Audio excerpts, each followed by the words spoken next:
Okay, folks, I think it is officially 7 p.m. And so I would like to reconvene this regular board meeting of the Park District Board of Commissioners and inform the public on the actions that we took in executive session.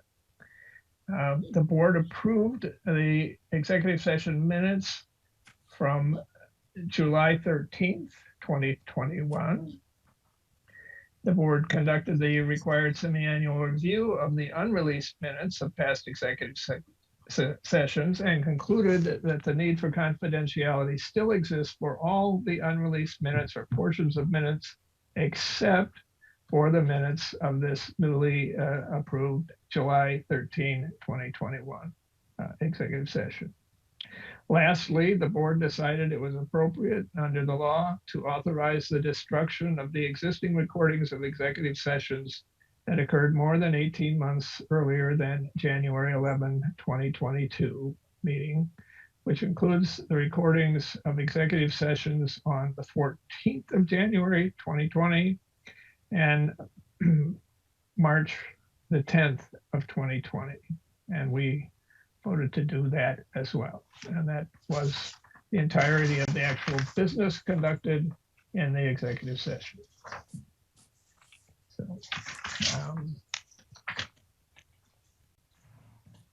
So we are now back to our regularly scheduled agenda, and the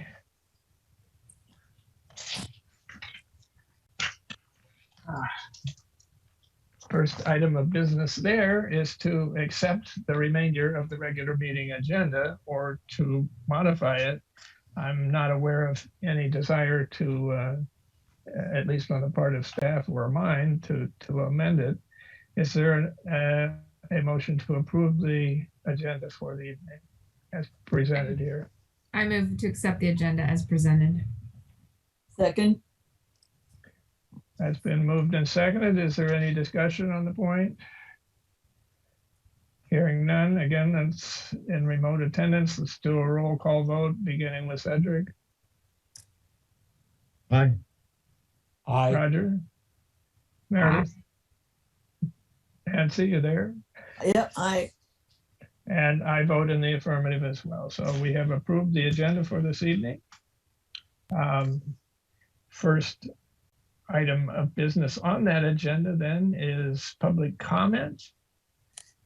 Is there anyone present either on this Zoom meeting or at the P&O facility that would like to address the board? No public at the Planning and Operations facility, Michael. And no email or otherwise contact. Okay, then we can move forward. There are no new staff introductions for this month, so that takes us on into Roman numeral 6, the Urbana Park District Advisory Committee report. And there was no December meeting and no written report. Was there anything on the topic of update that should come up to see? Nothing that I'm aware of, Michael, of substance. Okay. All righty then, we're ready to move on to our consent agenda. And on the consent agenda this evening, our approval of the minutes of the December 1st, 2021 joint board meeting with the Champaign Park District for the CU Special Rec. Approval of the minutes of the December 7th study session by this board, and approval of the minutes of the December 14th, 2021 regular board meeting. Also, the receipt of the monthly departmental reports, administration, planning and operations, and recreation. Approval of the monthly paid accounts payable. Action to accept the philanthropy report and gifts listed with gratitude. And approval of a commissioner travel, meal, and lodging expenses. And under our rules, it is the purview of any single commissioner to remove any or all of these items from the consent agenda for separate discussion and action. Is there any commissioner wanting to remove any of these items? I see no indication of that. Do we have then a motion to approve all the action items and receipt of reports listed in an omnibus fashion? I move to approve all of the action items on the consent agenda and accept all the information items listed on the consent agenda in an omnibus manner. second. That's moved and seconded, and under our consent agenda rules at this point, there is to be no further discussion. So we will move directly to a roll call vote on this, beginning with Cedric. Aye. Roger? Aye. Meredith? Aye. Aye. And I vote in the affirmative as well, and then that carries unanimously. So we are on to reports. And first item being the financial reports.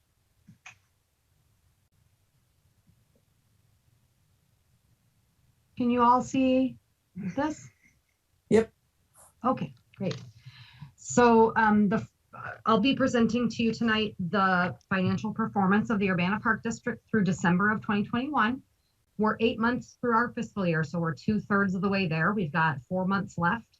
And the last 4 months are usually the smaller of our months. So we're very front loaded with a lot of our expenditures, and then our revenues kind of trickle in after that as well, after December, because the revenues that we start earning on the December leisure guide that you may have gotten in your mailboxes, a lot of that is for summer camps, and that revenue won't actually be recognized in the system, in the financial system, until May 1st. So you won't even see camp revenues in any of this.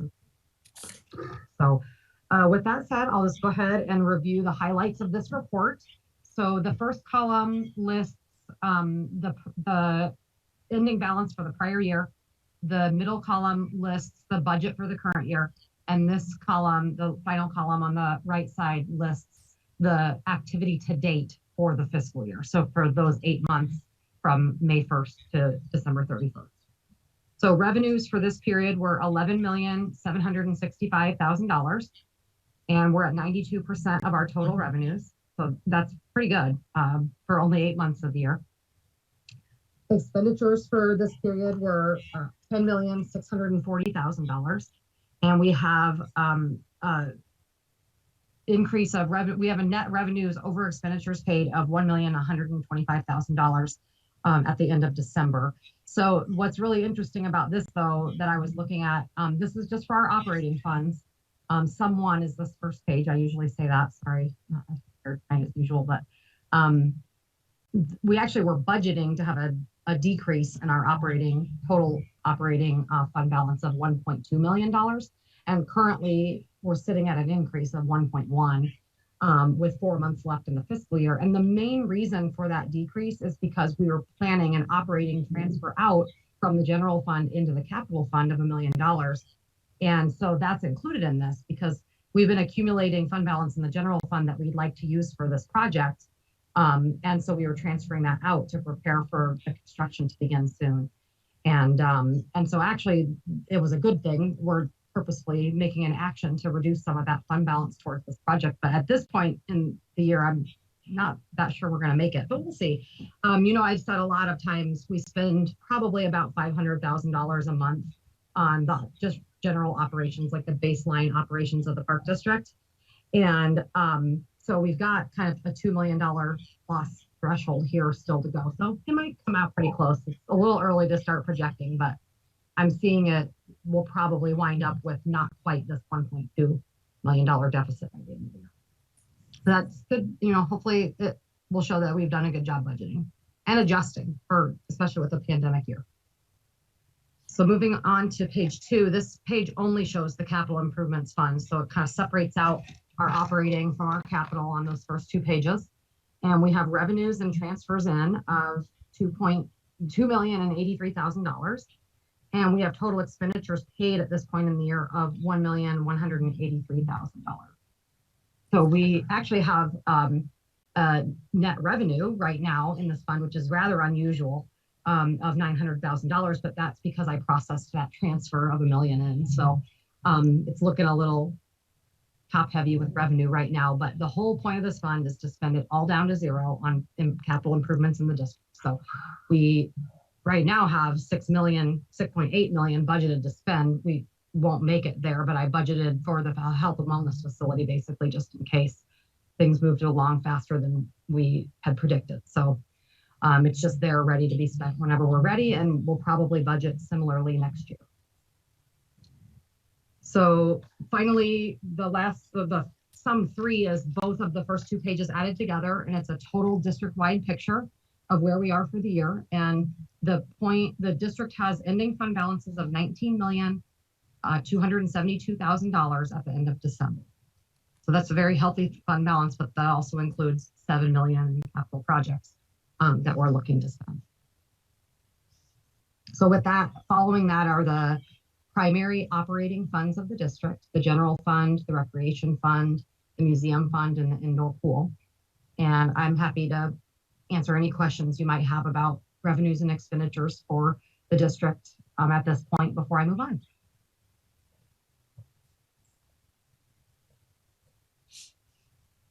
All right, well, I don't hear anybody speaking up, so I'll move on to the treasurer's report. Ooh, that's really tiny.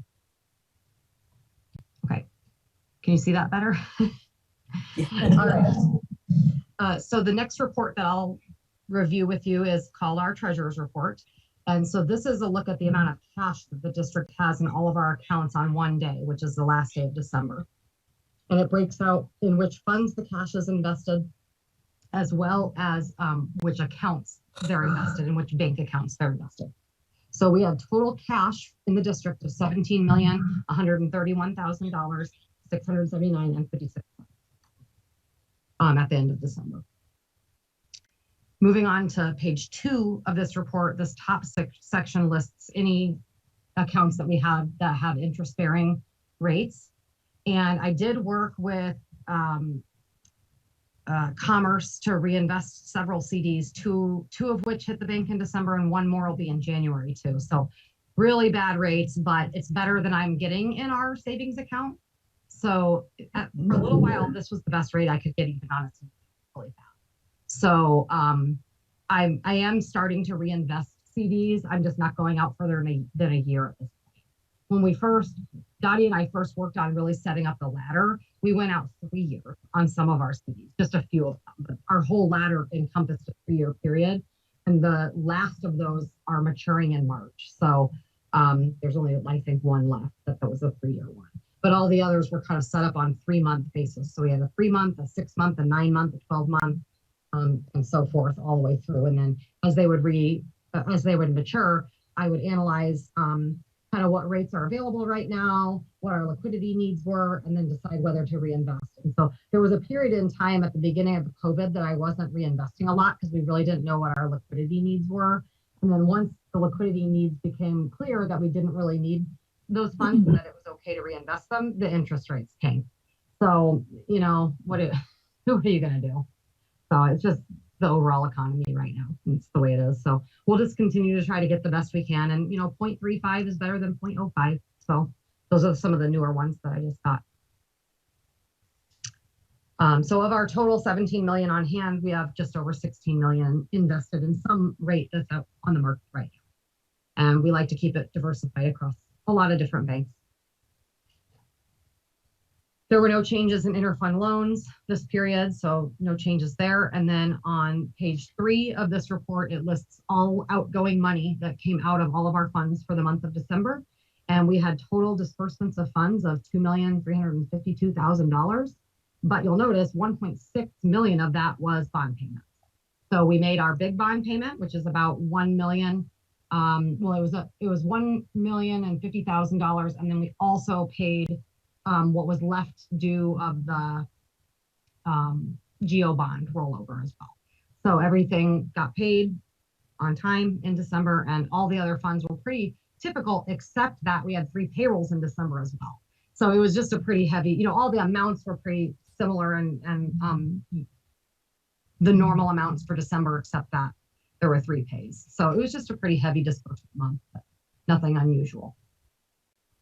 With that, I present the treasurer's report to you for audit. I move we accept the treasurer's report for audit. Second.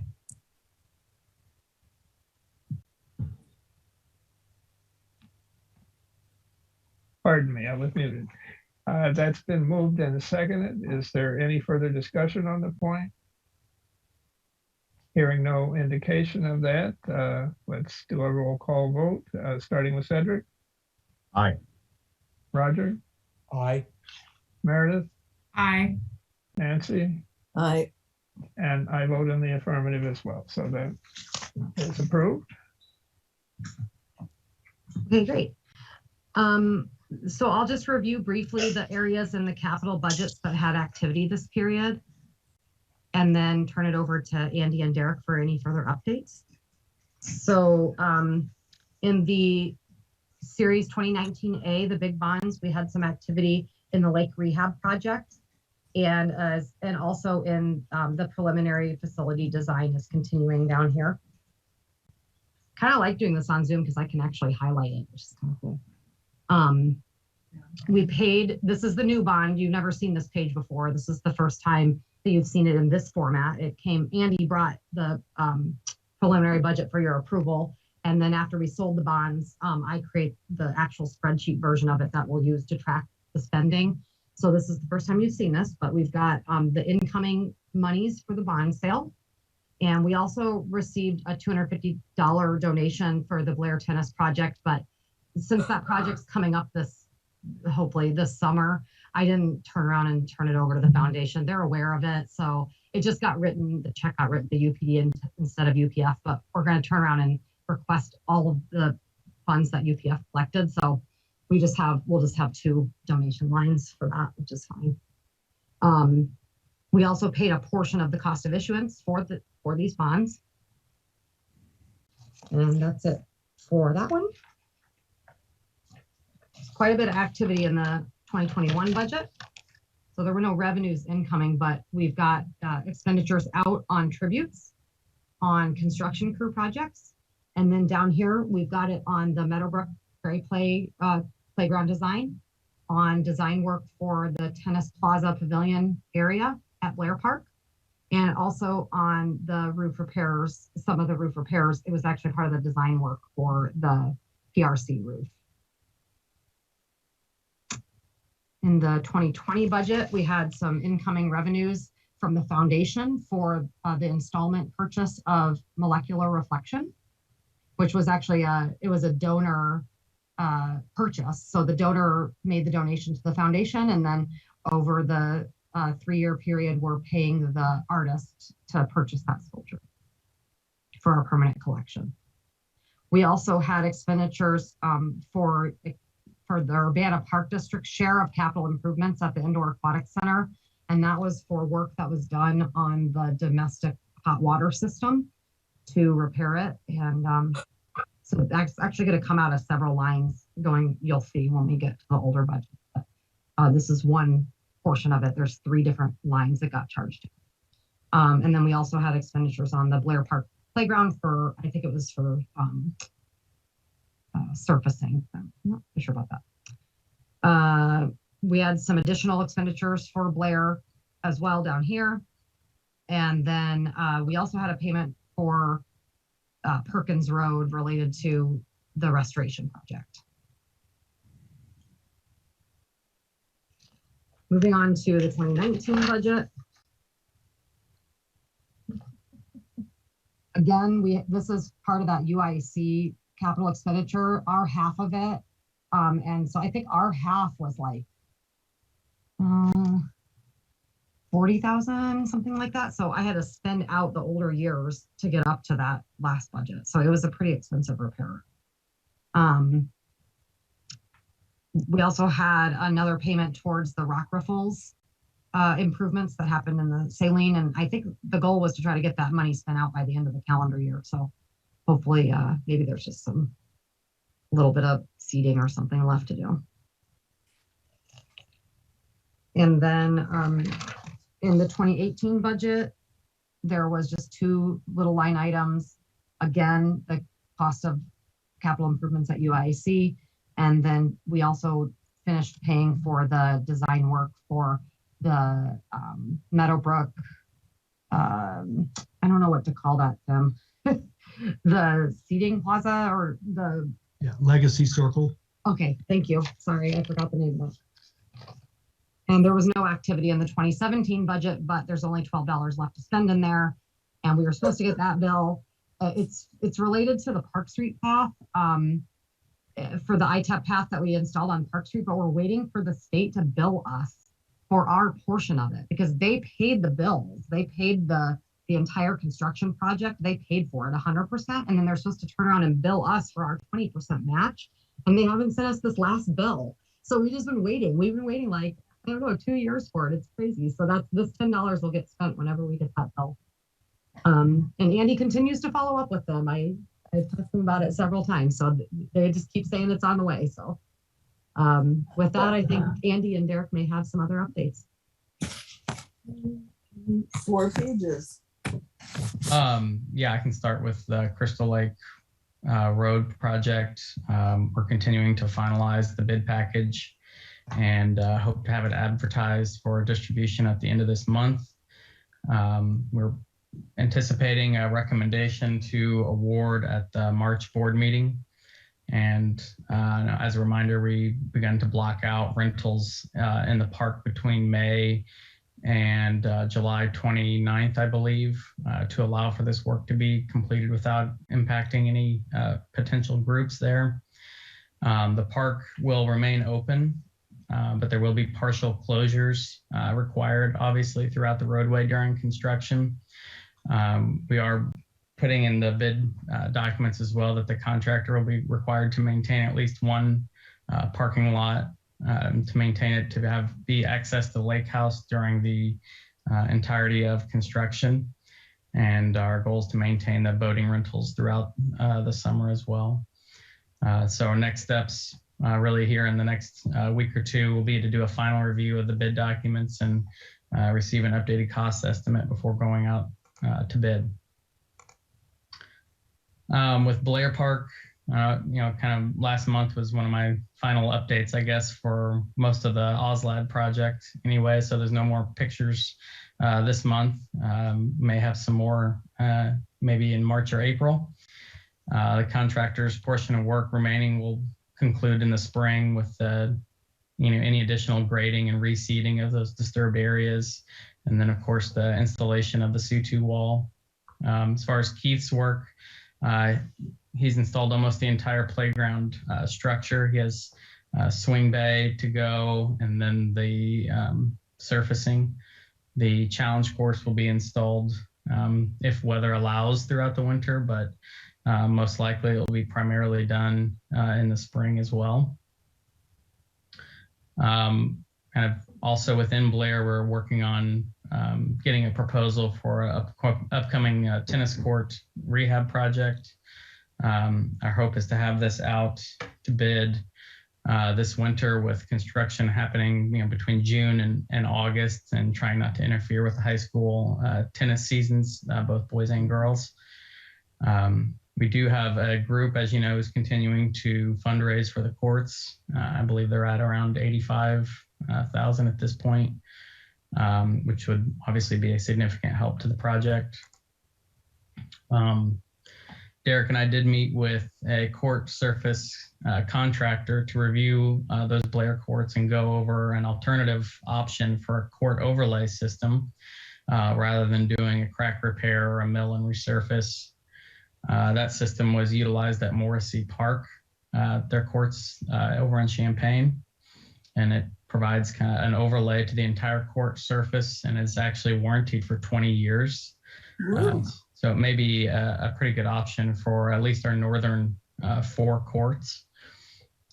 We asked the high school tennis coach to take some time and play on the courts over at Morrissey, maybe invite some of his players to do so if weather's favorable at some point in the next couple months, just so they can have a feel for it and give us any feedback.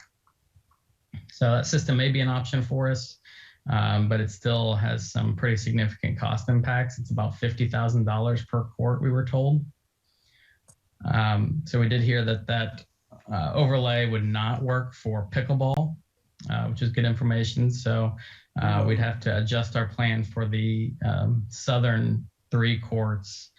So we may just need to do a crack seal and color code of those courts.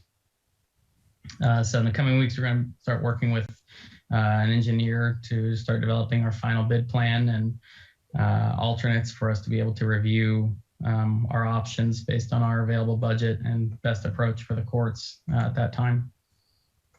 Andy, if it would work for competitive tennis, why wouldn't it work for pickleball?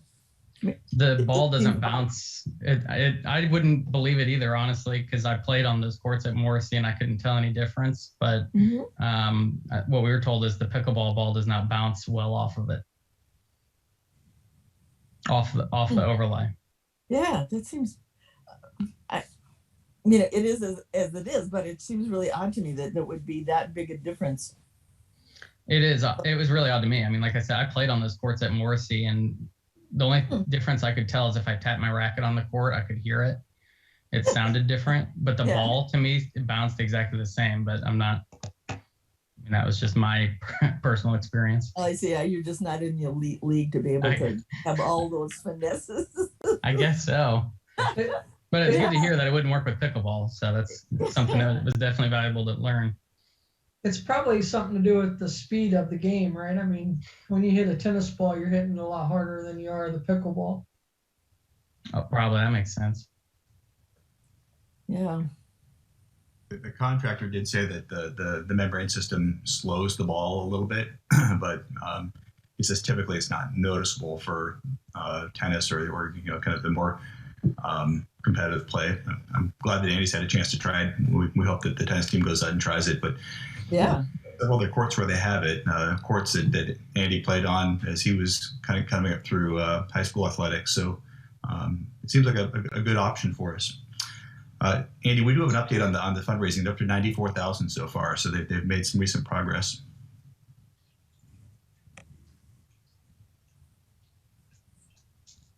Good to hear. Yep.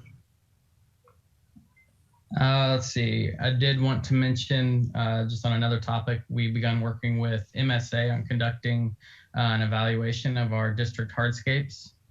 You may remember this was part of our 2021 capital budget. And so we've entered an agreement with them to complete that evaluation of our parking lots, paths, drives, even some of our athletic courts as well. And that final report will include current conditions, projection of upcoming maintenance needs. It'll provide for a potential schedule for replacements or repairs based on their evaluation, and give us cost estimates for each item so that we can utilize that in our upcoming capital budget planning. And so just schedule-wise, we're hoping to have that work completed prior to that next capital budget review period, which our staff team usually gets together and starts putting that together in the late summer and into the fall. And then last quick update is on the UpDeck Outdoor Learning Pavilion. We're continuing to review design options for the pavilion and parking lot near that nature center. Our staff last month walked the site to get a better feel of the space that those items would take up there. And after the review, we met again with Ratio to try to kind of reorient the pavilion and parking in a manner that would really conserve as much green space as possible in that area. So Ratio is working on some updates based upon our staff site walk and then the following review meeting that we held with them. And just a schedule reminder, still calling to bid that out this winter. Have a board recommendation in the spring. And then our construction is scheduled to begin sometime in the middle of August. And that's really to allow for minimizing the impacts for the outdoor pool and for the nature camp season. And also it kind of allows for that lengthier procurement for a lead time that's probably associated with the pavilion that we're going to see. So other than that, happy to answer any questions.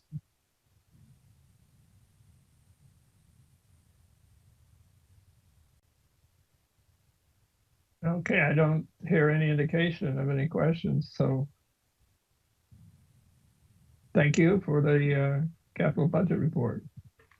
Yeah, I have thanks. a question for Derek. Are you still getting geese emails? Yes, we still get geese emails. It seems to come in waves Yeah. recently. Okay. Yeah. So do I. I assume all the board members get them, except possibly Cedric. Do they have your address? I'm not sure. I'm still So if you getting. haven't gotten any, then they don't. Yeah, if you haven't gotten any, they don't have your address. That's a good thing. Right. Yes. Okay. Yes, and now it's reached the point of where they're pretending to be from the US and they're not. Hmm. Yeah, there was one that had a zip code of it was Michigan, but the zip code was 2000 something, which is obviously not Michigan, and it's a very Scandinavian looking address. So I answered that one. Okay, so we're ready to move on then to the executive director's report. Tim? Thank you, Michael. Starting out, just a couple of You Belong Here updates. If you did not know, January is Muslim American Month in Illinois. Illinois is the first state that had recognized that. So might be a wonderful opportunity for next January to do some sort of information or outreach activity for that. Continuing on, for Martin Luther King Day, the Park District will be involved in a Walk for Peace. We just have a small organizing group that wanted to do something in the Crestview Park neighborhood. And the idea of a peace walk, one, first to commemorate Dr. Martin Luther King, but also to promote anti-violence and resolving conflict through peaceful means. So there'll be a number of groups participating with that: City of Urbana, Urbana Free Library, HVNT, the Park District, and Urbana Rotary. So if anyone's free and would like to join us, it's just an open event starting at 11 o'clock. Meet at Crestview Park. We plan to have a silent march over to Larson Park and loop back up around Philo Road and back to the park and dismiss from there. So it should be a nice event. Yes. What's HVNT? I believe it's Hood Vision Neighborhood Transitions is, Okay. is the acronym meaning. Okay. So again, feel free to join us for that. In addition, I just wanted to included information in my report about midnight basketball coming to Brookins, but wanted to thank Corky and Kyle for their schedule changes and accommodating. You know, we've been working on this for a couple of years and the timing's right. So we're very pleased. I know Corky's excited, and the plan is, I think I'd mentioned before, Brookins is not an ideal facility, but we believe the need is so great. And the facilitators, mentors are at a level that they believe Urbana can be accommodated.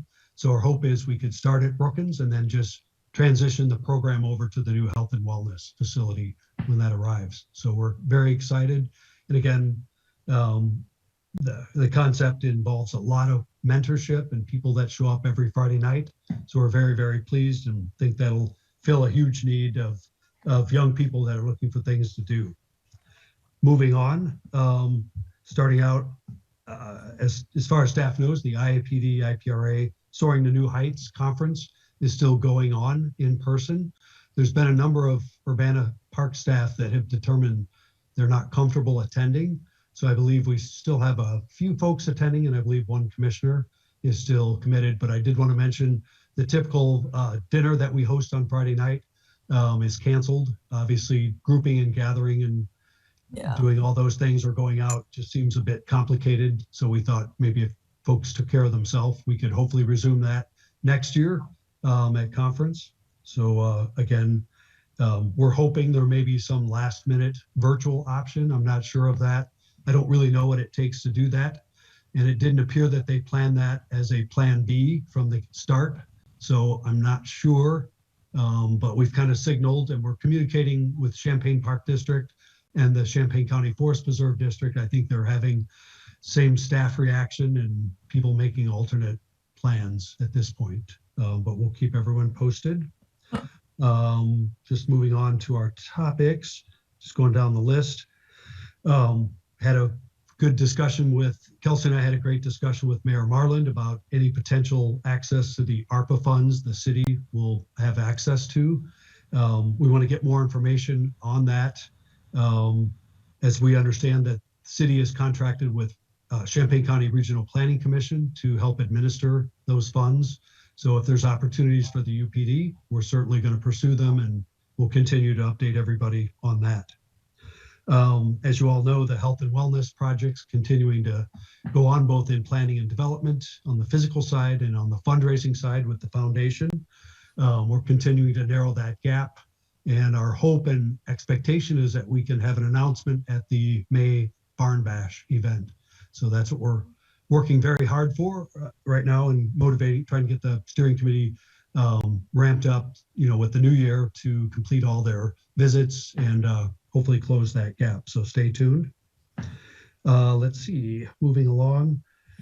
The one thing I did want to spend a little bit of time on is staffing and staffing changes. As you know, the cottage is having some changes. Katie's announced she'll be leaving the district and moving to the Urbana School District. Normally we don't share a lot of that information about what staff moves are, but obviously it's a critical role, and we're working very closely with the school district and Katie's schedule, working as a way to hire a replacement, get that person trained, and obviously try to get some level of training and information sharing. In addition to that, Kelsey Beckie, as you know, has transitioned to the development manager, and that leaves open the office manager position at the cottage. So we do want to work on filling that one as soon as possible. In fact, that's our first hire because we really need that position.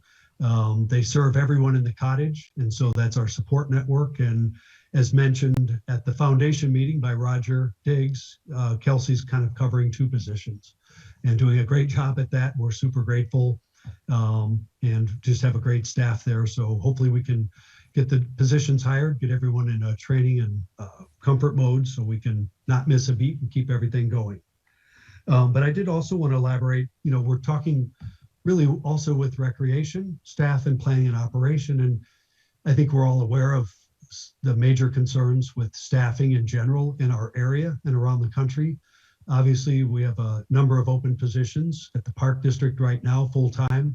We also are moving into our seasonal staff time. We didn't have a full crew the last 2 years, and I think we've shared some of the setbacks or limited work we can do and some things that may not be attended in the same way. I think the general approach is try to fill as many positions as we can, continue with our ongoing seasonal work, but adjust as we need to. Again, in talking with Champaign Park District and the Forest Preserve, they're experiencing the same thing. And I think we're all sort of, unfortunately, planning different scenarios. If we had to make adjustments with schedules or programs or building access, we would need to do so. Our hope is we could maybe weather through this intense, COVID exposure period, and maybe get to a better place come spring or warm weather, and see a reaction of people returning to work. That's the hope and the plan. And then the third component, just want to keep the board aware of, we've been working for a number of years on the planned minimum wage increase.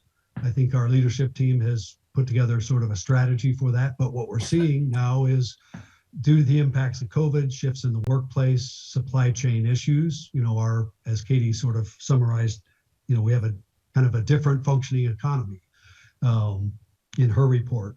And so we're reacting to that. We're going to be meeting with GovHR. There are HR consultants that have put together our wage and benefit plan about a year ago or so. But we want to revisit that under the lens of what's happening with us in a super intense period of inflation. So we are hearing from staff. There's a number of concerns. And so we want to give that the due attention and really double down on that. I don't believe it's something we could just hold on as we are and, essentially not address it. But we may have limited ways to address it. So I think we would like to explore all the options, consider what we can get done, look at our wage and benefits in a new light. The other component, we've typically strictly compared ourselves to like park districts, assuming that's our market. We're wondering if that's the only strategy we should be employing, because we've noticed for a number of decades, continual movement away from the park district to some of our local agencies. So maybe there's a way to take a look at what our other local agencies are doing, or at least what rates they're at, so we have that information. And if there's any way we could address any part of that, that's probably something we should consider. So we'll continue to get new information and update it. And then lastly, it's probably not something we'll solve in a couple of months and have a new plan come May with the new budget. It's probably something that'll continue over the next several years. And so again, we're trying to address it, do what we can. I guess the only comfort in all of that is many other agencies and businesses are in the same situation. So we're not alone, but we do feel for our customers. We're trying to message and communicate. So any disruptions, hopefully we can get ahead of that. And hopefully there'll be a minimal impact on the district. I think that's all the critical information for starting out in January, but I can answer any questions. Any more news on DCOE? I think our plan is to get our updates from the Farnsworth group, and including any building plans and cost estimates, and send that on to DCO, have that full discussion in hopes that they would be ready to send us a project agreement. Okay. We wish we had a firm timeline on that, Nancy, but we're just saying as soon as possible to everybody in hopes of expediting that process. The construction manager that we'll have working with us will provide a critical function in giving us unit cost estimates, which is what we to finalize our agreement with DCO. So we're kind of on the cusp of we're in the SD schematic design phase, and so Farnsworth thinks that'll be enough detail for DCO to ratify the agreement. So as soon as we have the construction manager going, that'll be one of the first things we work on to get that paperwork going. So it's a matter of time. It's not a matter of if anymore, right?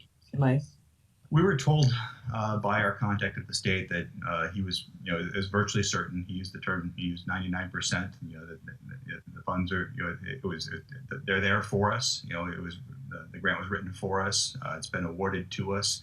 We just need to finalize, what the money's going to pay for. Yeah. Okay, that's terrific. Made me think of one more project I did while I'm still on the director's report. I saw in my note margin. We are continuing to work at Blair Park. I think it was reported the foundation amount around $94,000. I think staff would like to see where we end up in that final fundraising effort. If there's any way we could find additional, capital that we could upgrade courts altogether. I think the thought is, while we're tearing things up, if we could take care of as much of that work as we can responsibly afford to, or find a way, we would highly recommend that. It may or may not be possible. We'll continue to look at that. And the second part of that is, we have another family that's interested in the pavilion. We've looked at the pavilion and the small tennis pavilion on the east side, and then the park pavilion on the west side, the Rourke Pavilion. I think the question I have for the board tonight is, I believe the family's interested in helping us rebuild or essentially replace that existing park shelter on the west side of the park. Currently, there is a name of former Commissioner Rourke, which was one of the original commissioners for the Park District back in 1907 when the district was formed. Much later, I believe it was 1952 and 53, when the family donated funds to build the shelter, and it was named after that original commissioner. We have no information or gift agreements or anything that suggests that we must maintain that. So I think the recommendation from staff is that if the local family in Urbana is interested in finalizing through a gift agreement funds to replace that, would the board be willing to consider renaming the shelter? It seems reasonable to the staff, given essentially the rebuild and the rehab. And kind of the bigger issue is we're recommending that we continue to add sunsets, end ofs, or final dates on future gift agreements so that we have something in writing that would really signify what level of commitment the park district has. Because really without, one could imply it's a forever arrangement. And we know just with our tribute bench program that it doesn't seem reasonable that a family could buy a tribute bench and recognition that would last in perpetuity. There would be some reasonableness there that maybe we start to move toward the life of the element of the facility or the appurtenance. That's what many other districts and gardens and universities and similar institutions are doing, adding sunsets or at least having some language, whether it's the potential donor family would continue to fund in future or give some sort of long-term gift that could be used as an endowment to maintain it. But essentially, we could end up with many named elements with no reasonable way to renew them or extend them to other families. I think the notion would be we could still respectfully retire, the named stone element that's in the Blair shelter, incorporated in some way into the new design or adjacent landscape, and allow for another opportunity, and then be very, very diligent in establishing what the life of this, potential other gift could be. Is it a life of the facility, a 30-year? Is there a renewal? But again, without any language, you would be left to decide for yourselves what's appropriate. So once we get a firm commitment and have some sense of a gift agreement, we could certainly visit that topic formally. But if there was a strong sense by the board that we couldn't do that, we would want to let the family know and maybe look at alternatives. So if there's any comments on that topic, we'd sure appreciate hearing them. Or please follow up and let Michael know.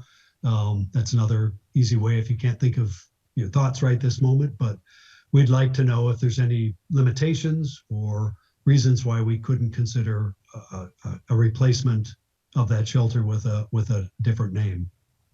I think commonly we refer to it as the Blair Park Pavilion. So I'm not really sure how, that current name is permeated. We certainly are wanting to be respectful and mindful, that people do pay attention, and we'd want to handle it very carefully.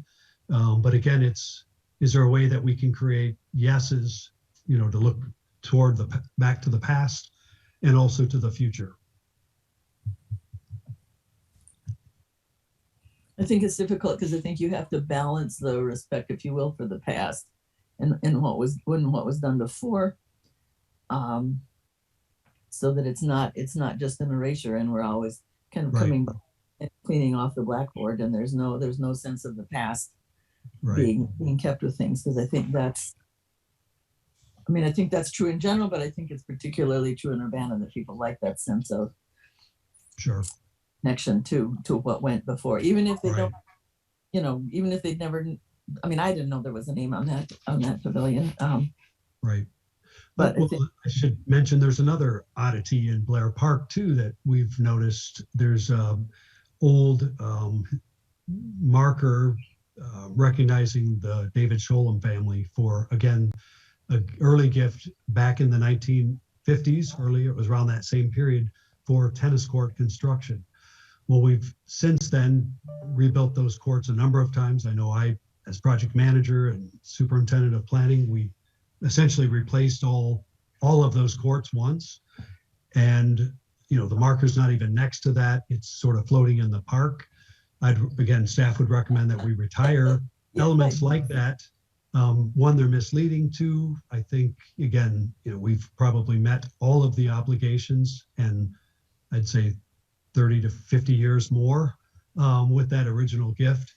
So those are examples of things that maybe we can clean up throughout the district. Back to the naming, I think Nancy's correct. We have a very, I can't really think of another shelter that we've changed the name on, but we have changed park names, which is in the board purview. Ambucks Park and Larson Park are two examples of parks that were formerly named. And there was sort of an opportunity to recognize. And so we definitely, I think, did the right thing.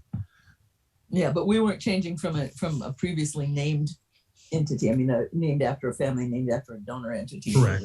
I think that's what the carefulness has to. right. Woodland Park was changed to Ambox, and Wheatfield Park was changed to Larson. Right. So again, I do think it's probably the crux of the project. So, I don't think if we could do that, we would probably have to have a different discussion about something else.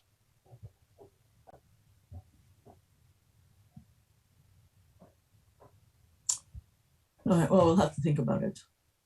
And again, if we could get some sense sooner, obviously I'd hate to go through the whole design, present it, and then at the time say we couldn't do that. So we don't need an answer tonight, but shortly it would be helpful to at least get a sense that the board would be open to that, or we would not. And then we would let the donor know immediately we could not do a naming opportunity, and see how that would, what reaction we would get and respond to that.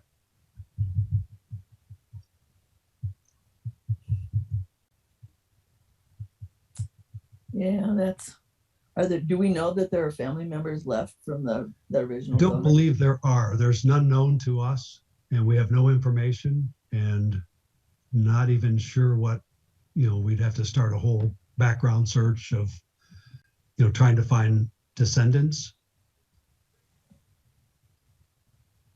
Again, I believe it was arrangement back in 1952 and 53. I think it was started in 52 and dedicated in 53. So given that it's 2022, I just, again, the staff recommendation is that we would allow opportunities to renew and recognize, and it doesn't mean we couldn't still retain a memory of the original, but we would hate to be locked into, never being able to change anything. Where is the name on the pavilion? There's a stone front that faces on the south side on the interior of the facility. Mhm. And it's literally etched in stone, and it's one of the blocks. And it has the Rourke name. And what does it say? It just says Rourke. And That's there's, it? yeah, on that stone. So certainly if you haven't seen it, you may want to take a look at it. There's no exterior sign or anything hanging from the shelter. A different example would be at King Park. We have a park-like sign placed in the inside, that names it as the Jetty Roads Pavilion. Right. Yeah. So each one's slightly different. We have some different name signage. Ambox Club named some of the shelters at the park. And so those are marked in a different way. But so The idea to demolish the stone portion of this pavilion? Pardon me, Nancy, what about the stone? Is the intent to just demolish it? And No, start I think our thought would, well, for the shelter, I think it's a major rehab. We don't have the scale and proportion yet, but essentially, can we kind of save the infrastructure, if you will, but rebuild, the columns, the roof, maybe extend it, upgrade all of the restroom elements that, the family would, be willing to support.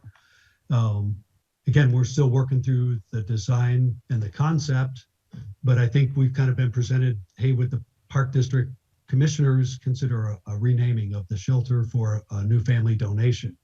So we thought that would be a time we probably should approach the board and kind of see if there's any, setbacks or a hard no with that, in which we would, try to pivot and redirect. I feel like, But I did want to mention, we don't currently have any funds to do that rehabilitation. And the tennis shelter on the east side and the park pavilion are really the two areas that also need attention, that get a lot of use. I think we did some renovations in the restroom way back, sometime I think in the 90s.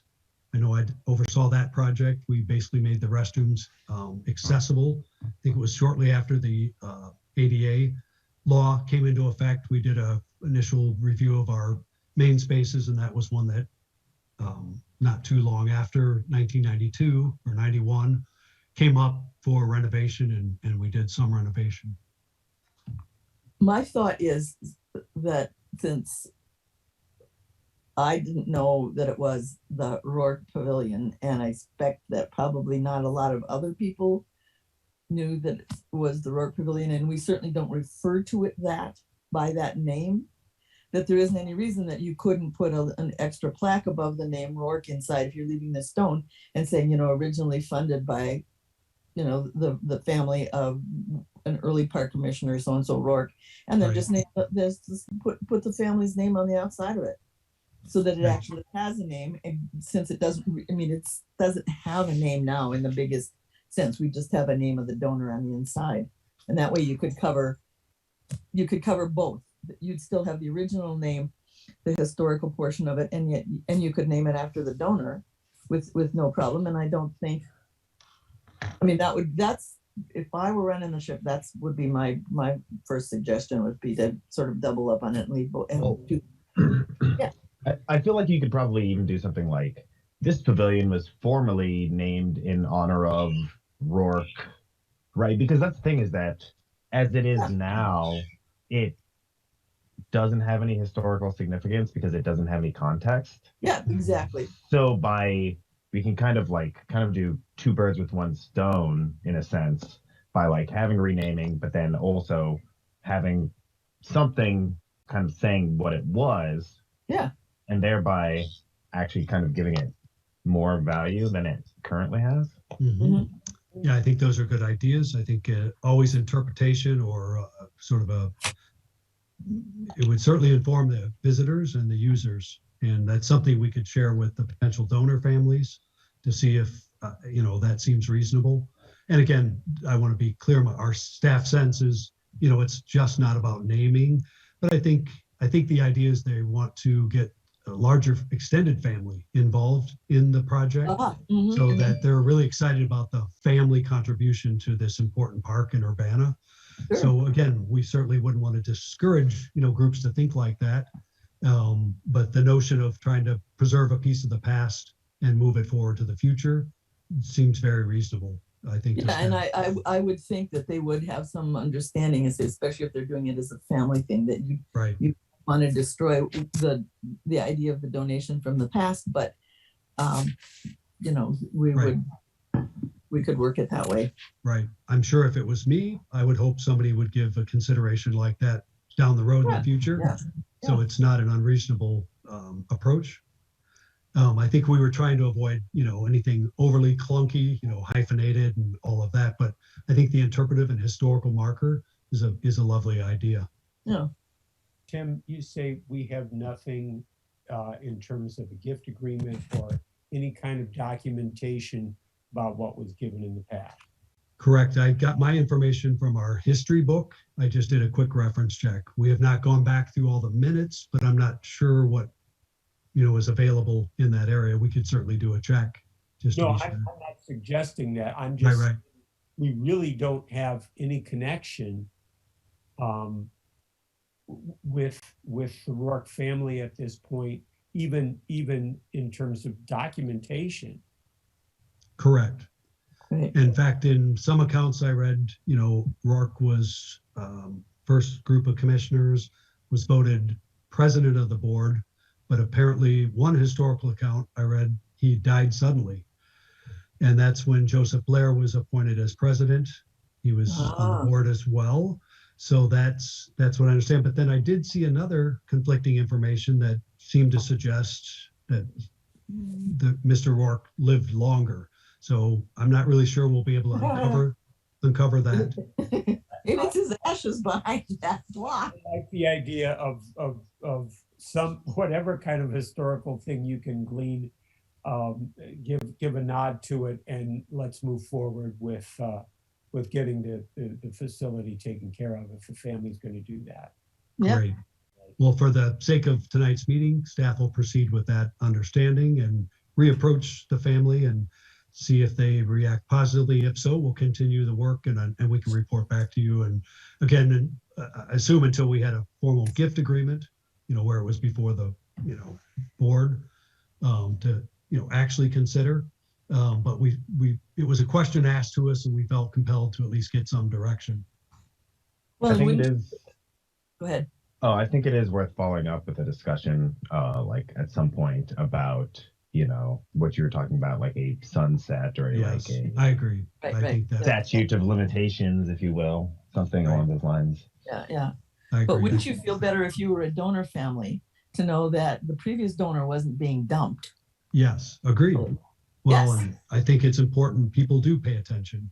And we have a whole foundation engaged in fundraising for the future. So I think our message and our actions are critical, but there's Yep. probably a graceful way to manage it.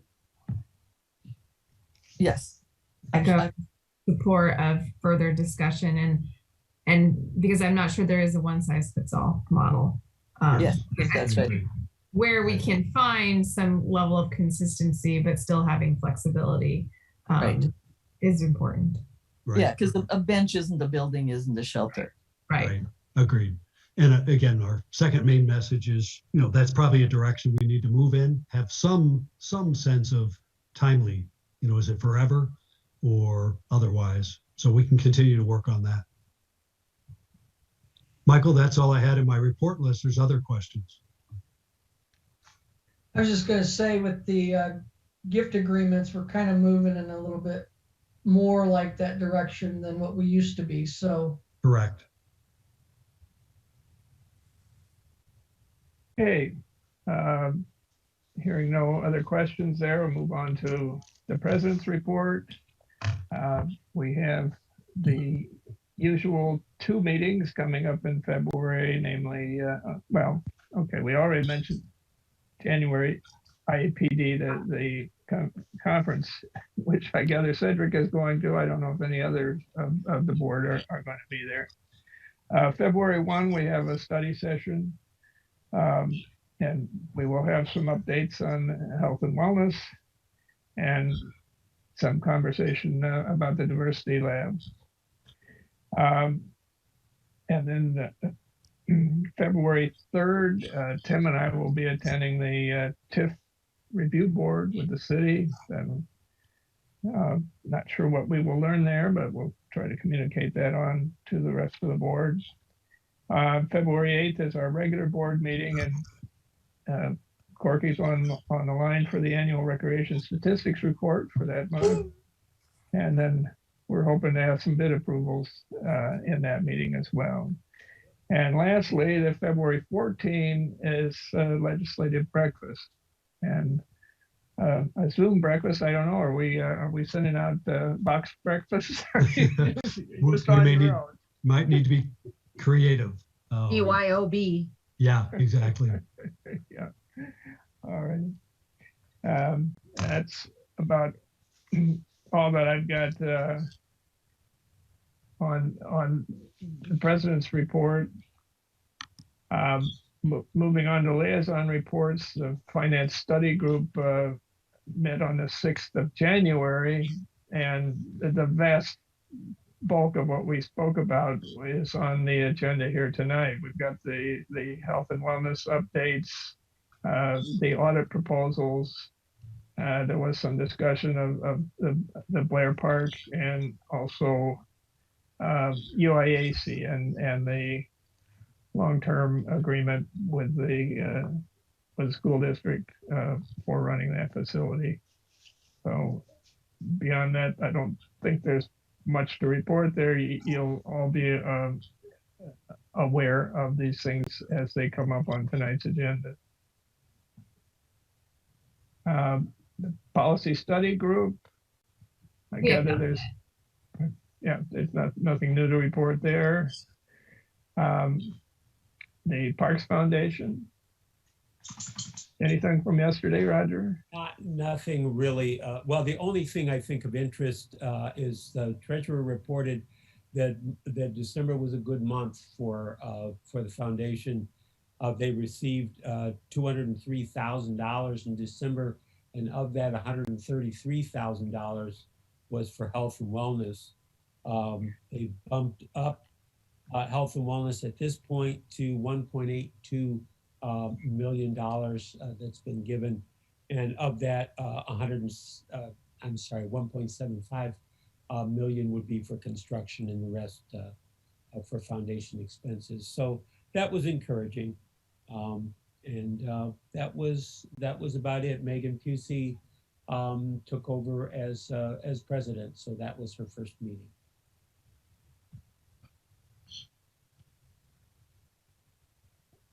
Okay, any questions for Roger? And UPDAC Planning Study Group is not met, is that correct? Yeah. Yeah. Okay, then. I think we should be ready to move on to old business. The first item being action on resolution 2021-11, opening an investment account with Busey Wealth Management. I think Katie has some information on the Brown Fund. So I think I reported on it last month in a little more detail, but I'm just bringing this action item back to you to open a managed account with Busey Wealth Management to continue or to initiate the management of the Brown trust that we've received as an estate gift. And the initial account opening information showed, I think, a fee percentage of 1% of assets. And this revised proposal, there's really nothing different about the proposal other than the fees were significantly reduced. And not only that, but the reduction in the fees will also apply to the English fund, which is nice. And not only that, but I also did, I think I reported, but I did solicit information from several other banks as well as part of this process. Busey was definitely the best one.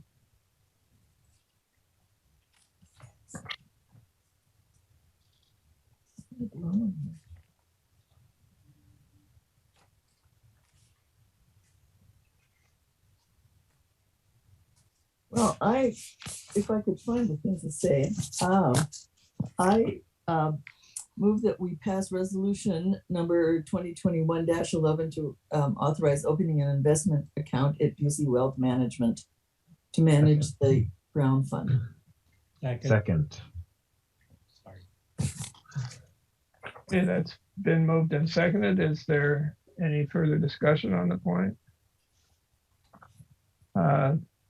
Hearing none, again, in this remote attendance, let's do a roll call vote, starting with Cedric. Aye. Roger. Aye. Meredith. Aye.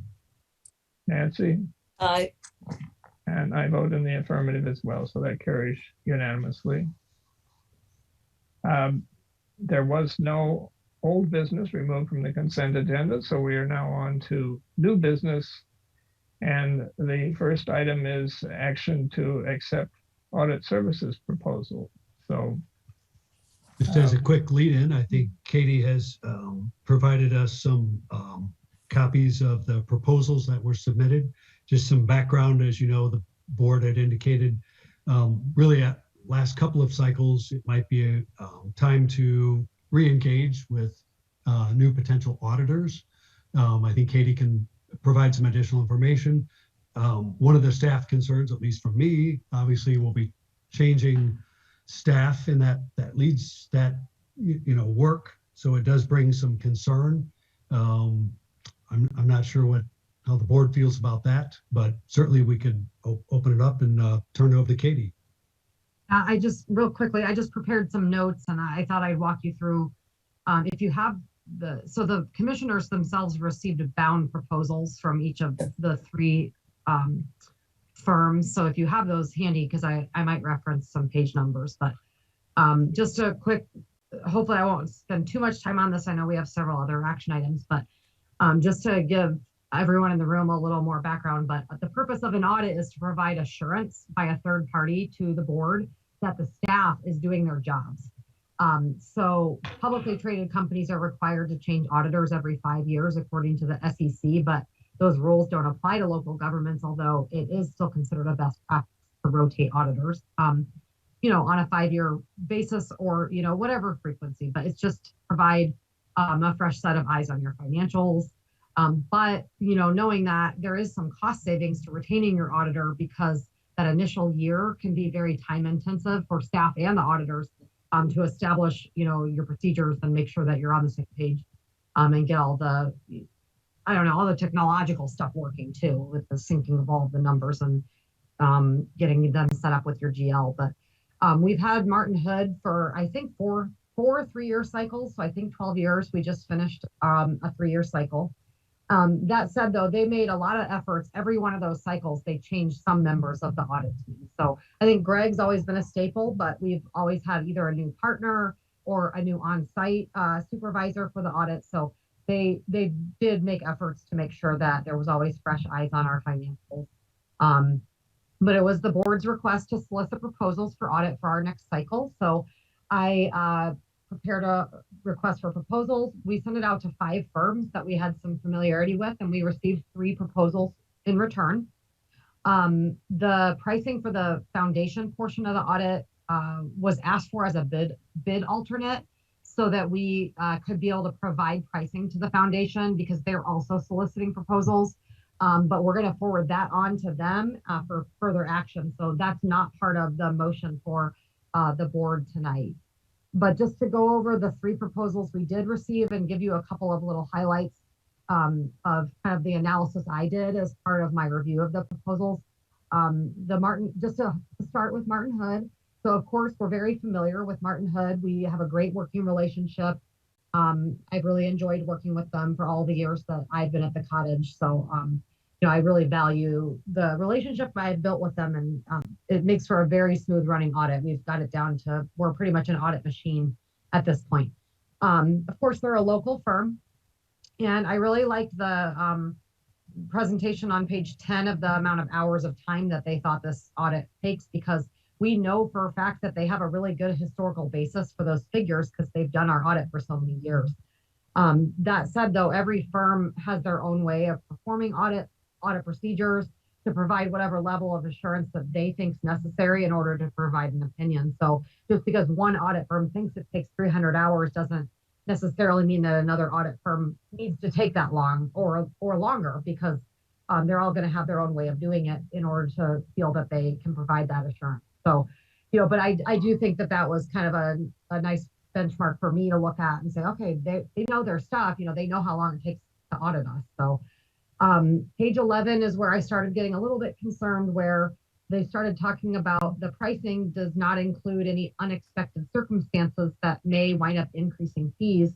And one of the unexpected circumstances that might arise would involve significant changes in personnel, with the loss of organizational knowledge and the fact that I am leaving full-time employment with the district in the next several months. But so that really made me a little weary a little bit of the pricing, because we can't necessarily guarantee that that's actually what they'll wind up charging us if the new finance manager, isn't as efficient or isn't able to get the information. But that said, I'm 1 mile away. I'm going to help as much as I possibly can, but make sure things go smoothly. And, I also like everything that I've done, I'm actually overseeing the actual financials, through basically the entire fiscal year. So what's already here has been done correctly. So it's just a matter of getting the schedules and everything. Page 12, I was a little disappointed to see a reference to the Champaign Parks Foundation. But the overall cost proposal was acceptable and very much in line with their previous audits and with what we are able to budget for the audit. So it was a very solid proposal, and I was glad that they submitted. So it was good to see them within those proposals.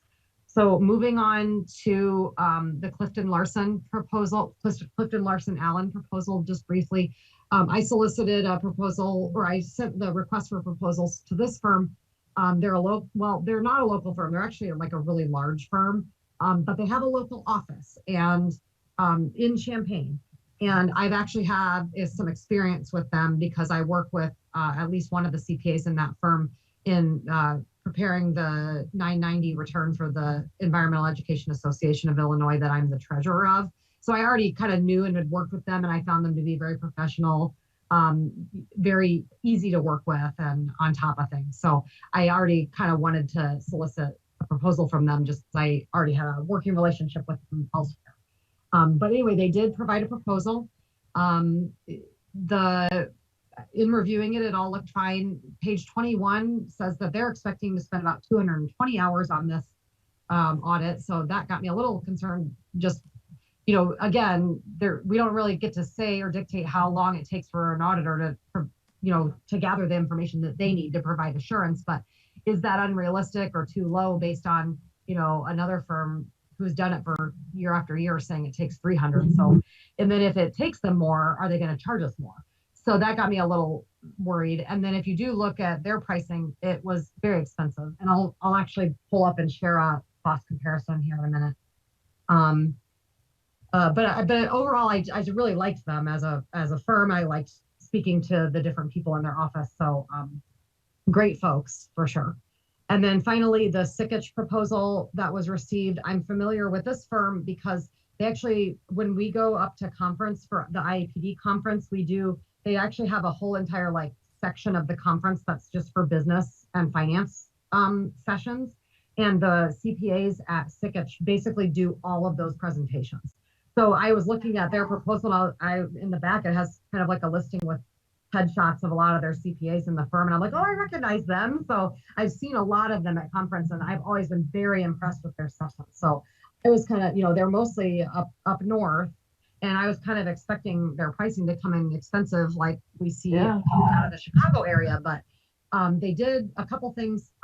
They did provide us a not to exceed quote versus both other proposals were more of this is our base proposal, if we don't have unforeseen circumstances, et cetera.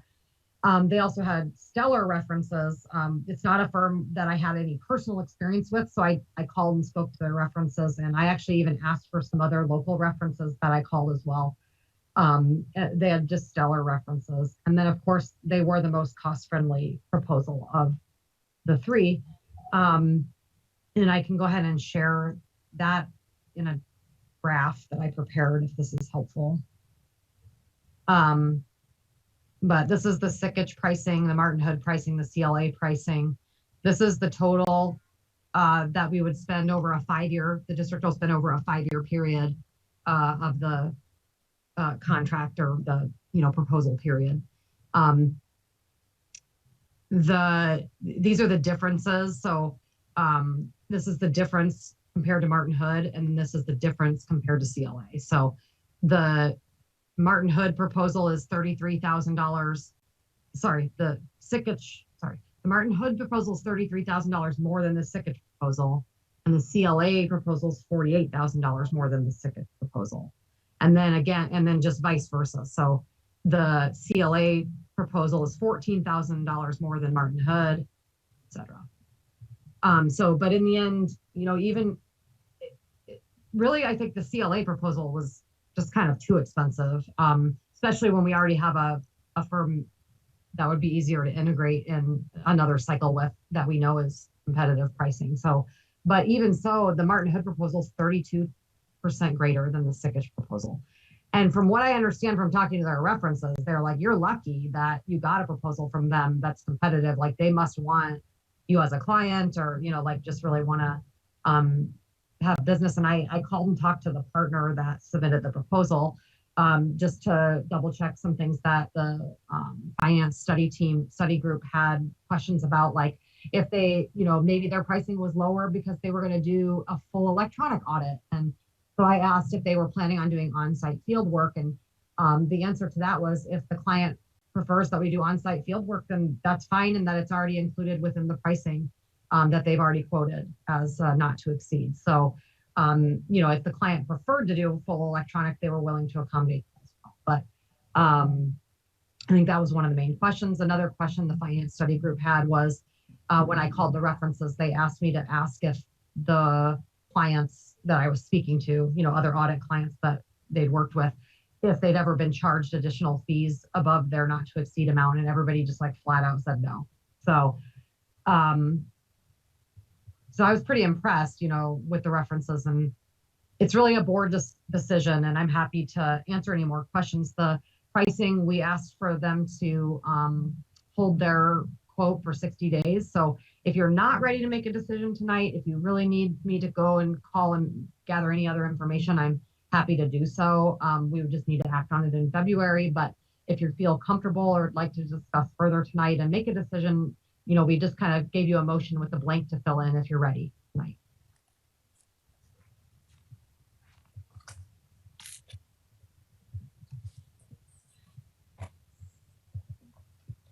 Did I cover everything, Tim? Well, the only other option I didn't know if the board would, want to consider is this something we'd want to postpone for another year, review again. Again, I'm just trying to think of the incoming, plenty of things to learn. And if you were assigned to a new audit group and had to take that all on within a few months, just, the practicalities and the reasonableness of that, if there was another alternative. If there was not, then certainly, other than cost, we certainly, I think the team saw the great savings potential. Certainly that's attractive, but just trying to balance it with the realities of, getting through another difficult year with new staff. Yeah, I just don't know if what you're suggesting about a 1 year that's not going to be an option. Like, I think if the choice is that you don't want to switch, then you need to just pick the Martin Hood 5-year proposal. So, but Sickage is very Park District focused. I mean, I don't know that it's necessarily going to be a problem. A lot of our issues with switching auditors are resolved by the fact that we have a commercially available accounting system at this point. Because before it was harder to switch because we had this AS400 system that they didn't integrate with all of their audit software and all this stuff. Well, now they have clients that use BSNA. They already have it built in. So that's a lot of the issues with changing auditors is the actual technological part of it, of getting the GL and the trial balance and all of the information into their system. But I don't know. I don't know that should necessarily be a factor, because what you're going to do is you're going to set up having your new finance manager is going to have a great relationship with whoever it is for the next 5+ years. So just because it's not necessarily Greg or whatever, I don't know. It's always hard to rip the Band-Aid off and change auditor. Now, whether you're going to do that this year or in 5 years, I just, it's fine either way, but I just think you're going to be able to weather it, whether it is this year or not. Especially if it's sick, which I think they're going to work with you. One of the references that I talked to, they were a very small city in Beardstown, Illinois, or village, actually, I think, but it was one of the the southern. I said, can you please give us some references that are south of I-80? They gave me Macomb Park District and the city of Beardstown. And that guy that I talked to, he really knew his stuff. He'd been there a long time, but it was their first year working with them, and they were still in the middle of their audit. He said, because he said that they just had a local accounting firm doing their audits, and then they finally said, we really need to go with somebody that knows what. But that is a little bit not knows what they're doing, but that has a little bit more expertise in auditing, not just general accounting in a small town, that's doing bookkeeping and stuff for other small businesses. So they, but he said, it was not super easy to establish and all of that, but he said they've been so patient, great to work with. He had nothing bad to say. He said it's going well. So I thought that was good to hear from somebody who is initiating their very first audit with that firm. So that was reassuring to me. Obviously, if Katie was still here, I'd have much more confidence with that. But just knowing that we're about to make a change, we may not be hiring somebody with a CPA. So again, I know that's just a certification type degree, but just a concern of staff.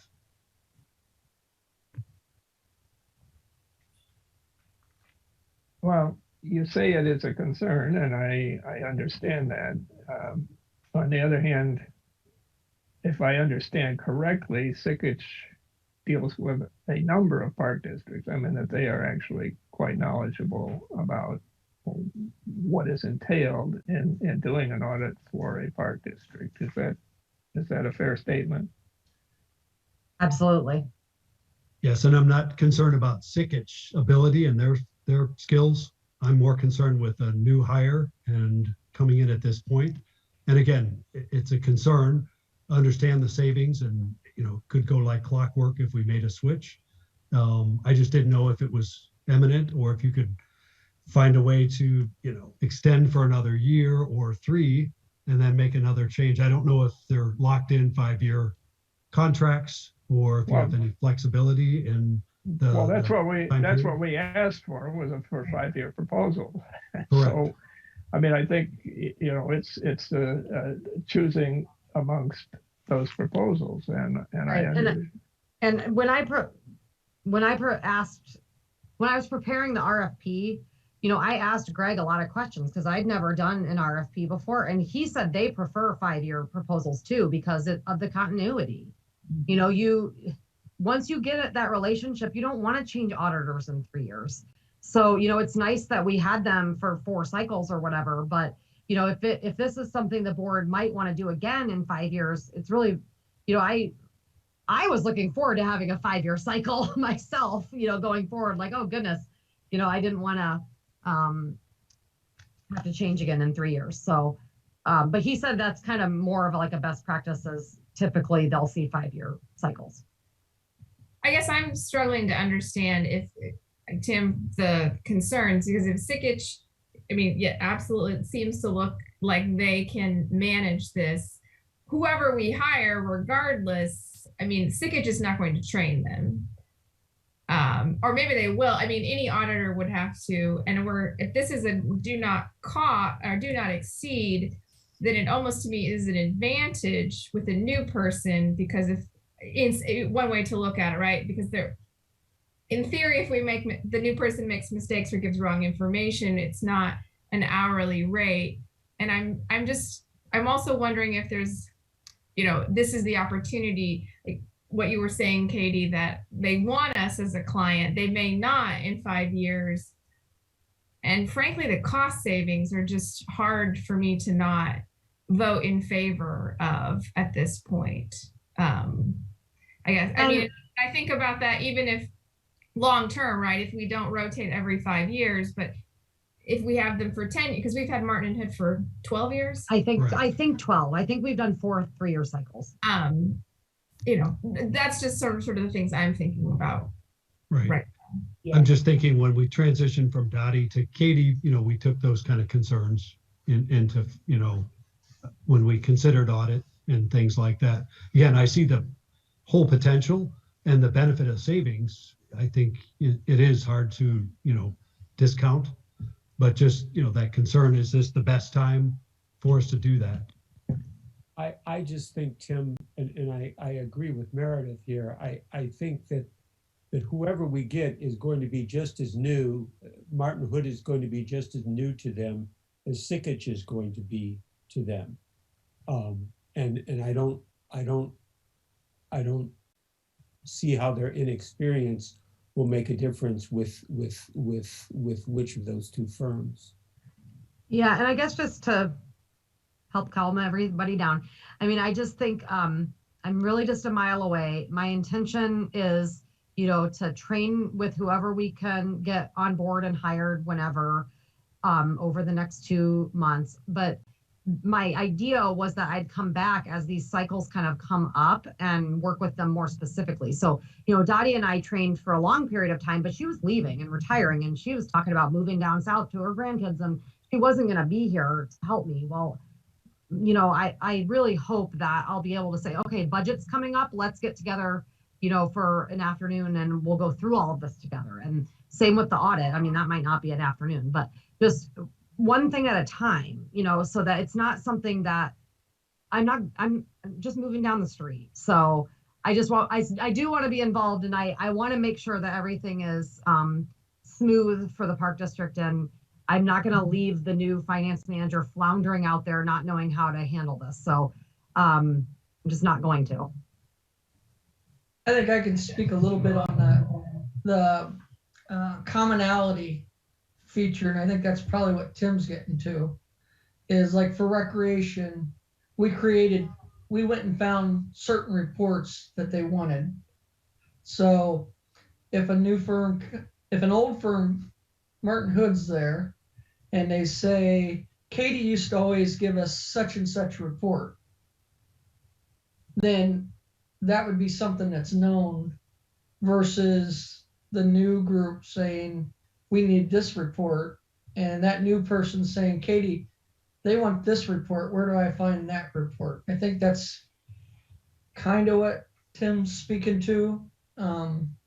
But you know, we could get a new group from Martin Hood that asks for different reports as well, and you just have to create them. And then you got to create them again every year after that. Yeah. But even if Katie were here and we changed auditors, we'd still have to do the work. So I absolutely see what you're saying. Still, but I feel like if we are going to change, then we still have to do new work, regardless. Yeah.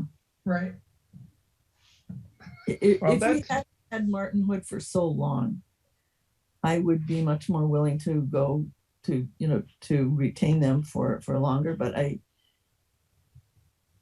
I just think it's like doing editing. Fresh eyes make a huge difference, and I don't think anybody is going to find anything that we're doing wrong. But I just think that the idea of fresh eyes on things outweighs a lot of other considerations.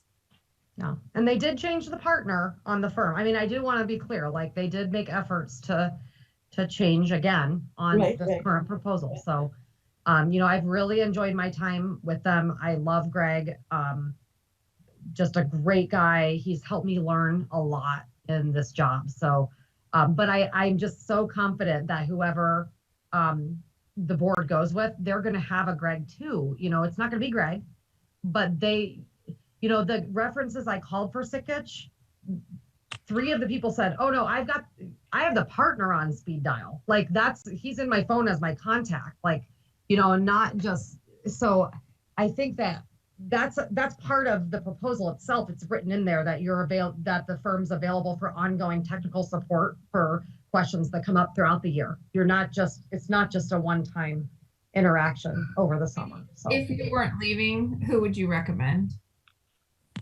I would go with Sikich, but it's like literally not my choice. Like it's really, no, I understand, truly a board decision because you're asking for assurance. So you're the ones that need the assurance from, as a public body and, that you're not actively managing the money. So you need to be assured by a third party that it's being managed properly. So, I know all 3 of the firms are great firms. Yeah, I think a choice by the board to go with a different auditor than we have had is not a knock on Martin Hood at all. Right. And so that in my mind, there are 2 factors at play here. One is it is best practice indeed to change auditors occasionally. And secondly, if you, not to put too fine a point on it, but if you never go out with these sort of proposals, the firms putting in the responses don't have to sharpen their pencil quite so well. And I think that the difference in pricing is significant here.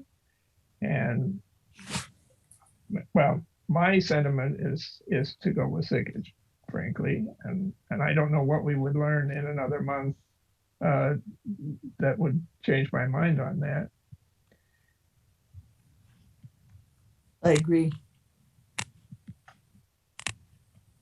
Cedric is nodding.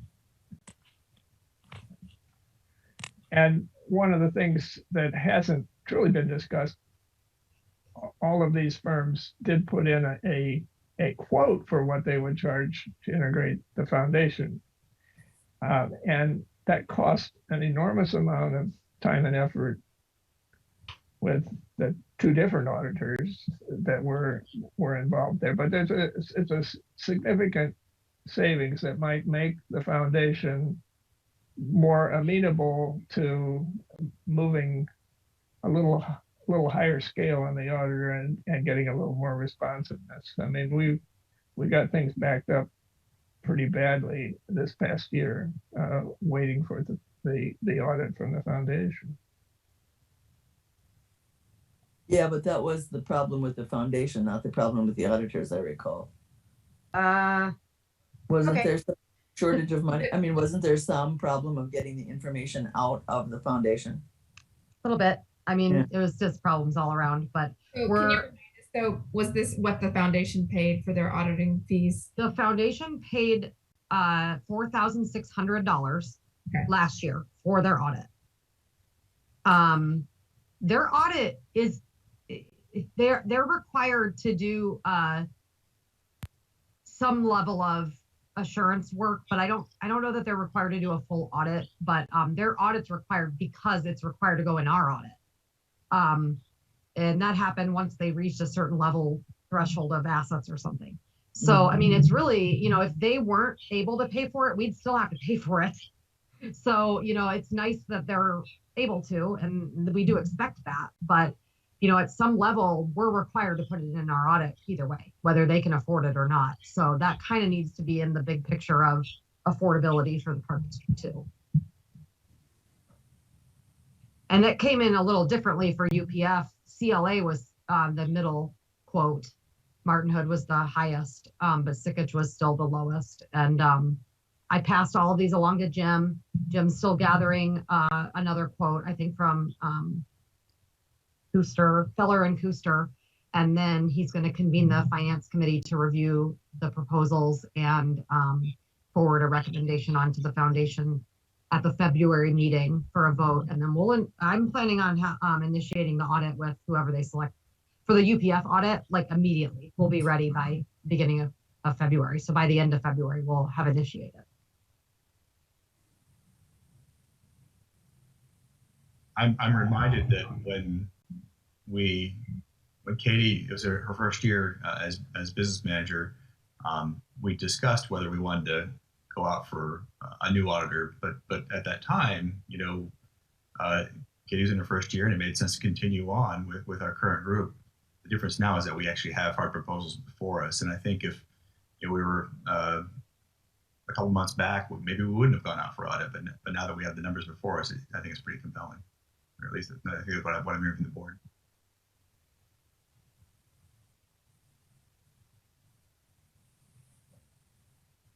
Well, Yeah. again, Just my last comment, again, I'm supportive of any of them. They're all super good firms. It's not like it's a bad idea, or I'm trying to suggest we don't want to get fresh eyes on our audit. It's just after 12 years, it seems like, why right now? Obviously, it's a huge chunk of savings, and getting the foundation on board in a cycle with us, perhaps with the same group, is a huge advantage. So I definitely see all the pluses. It's just sort of that unknown concern of why now. But if that's really, you know, what the board decides, we can make that work. well, yeah. Again, to a certain degree, it damages our credibility if we go out for an RFP like this and then get such a stark contrast in which comes back. And then we say, well, we didn't really mean it. We're sticking with the old folks. I think that could be costly in its own way. Yeah. Well, and to Michael's point, there's certainly no guarantee we would get a similar type of proposal from a group like Sickich in the future. You know, if we somehow rejected that, you might find a different approach to how they see it. So I definitely see that. It's just a timing issue, and I wish it were different. And it's not, so we have to make the next best choice. Honestly, I was super excited about working with them. So I mean, I think you know, we've got a really great system for our audit, and you know, all of our we basically converted to an entirely electronic audit 2 years ago. I mean, every single thing that we provide to the auditors is all through a portal and spreadsheets and stuff that we provide. And you know, most auditors are going to ask for similar stuff every year. You know, they might need some additional tweaks here and there, but I think for the most part, the schedules that we prepare for Martin Hood are probably satisfactory for Sickich too. So whatever you guys are most comfortable with, I think we'll be able to roll with it.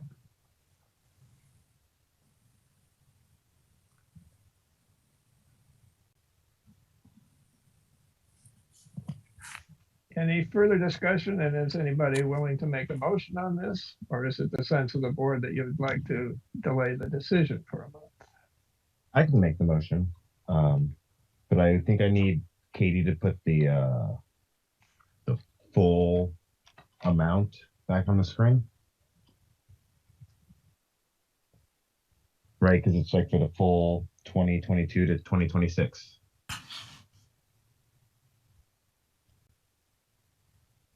Sorry, I thought I was sharing my screen.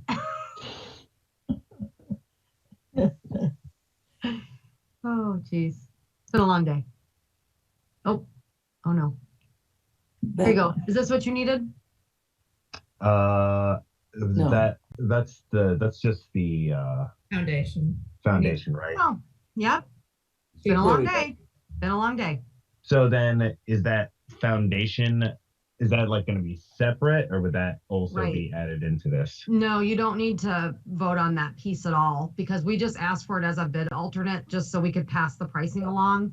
And all the firms understood that. So that's going to just be a completely separate action if the foundation chooses to use them as their auditor or not.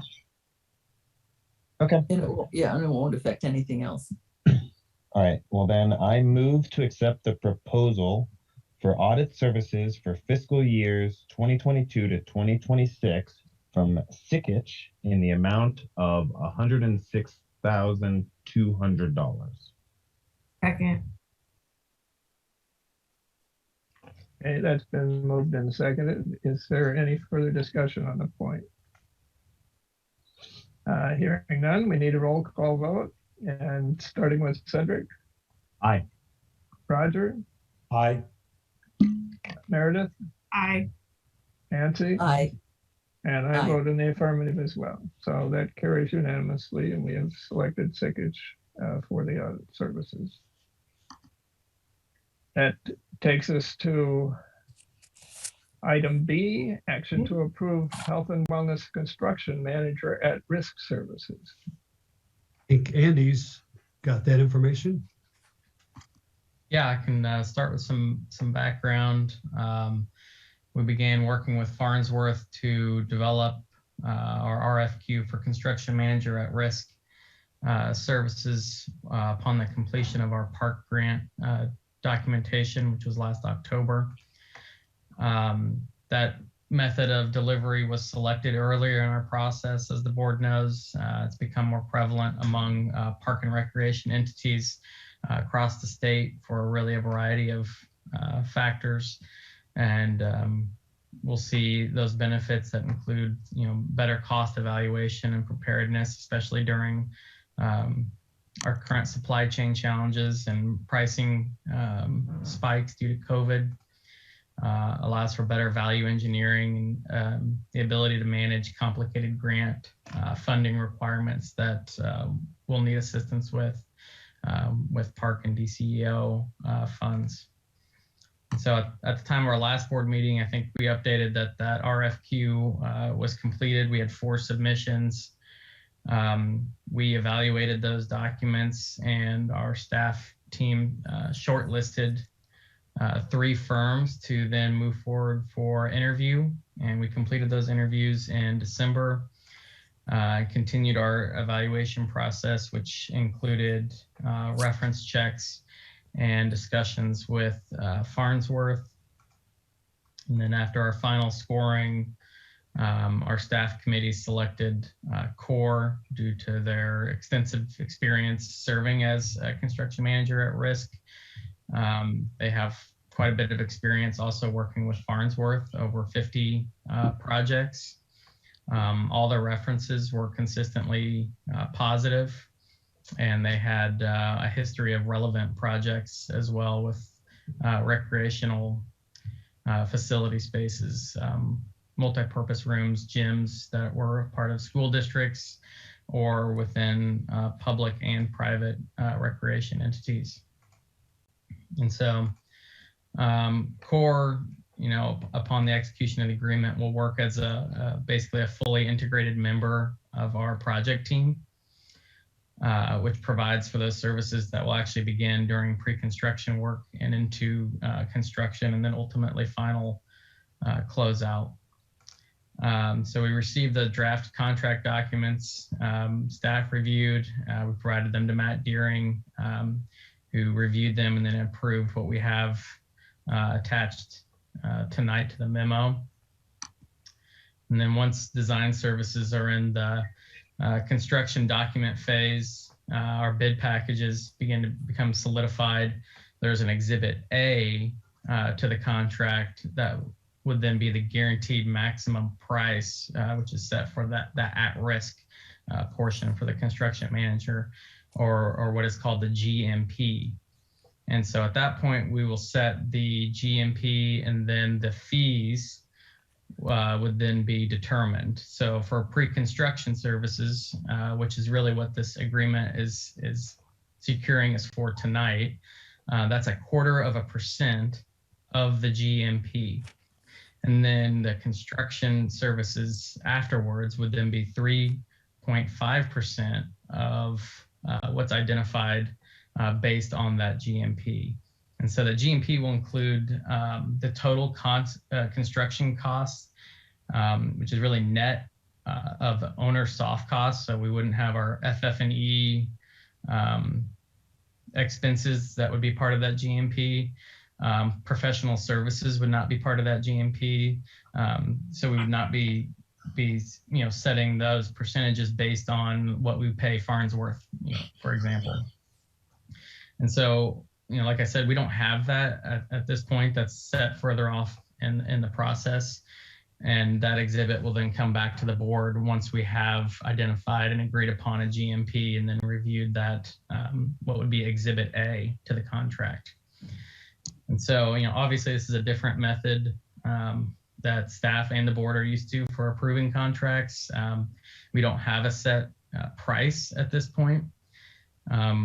We kind of just anticipate that our final GMP is kind of be in the $9 to $9.5 million range, just as we kind of start taking out and estimating ourselves, pulling out our FF&E soft cost budgets, pulling out Farnsworth, pulling out any fees that would then be associated for construction manager or professional services. So then those percentages then can estimate now would kind of be in that range. And then as far as schedule, you'll remember that we were. Interrupt you. So I'm just doing the math. So we're looking at somewhere around $23,000 to $25,000 based on for the pre-construction services. So yeah. like 1/4%. Yeah. Yeah. Just making sure I'm on the same page. Correct. Okay. Yeah. And then it'd be another 3.5% for construction services.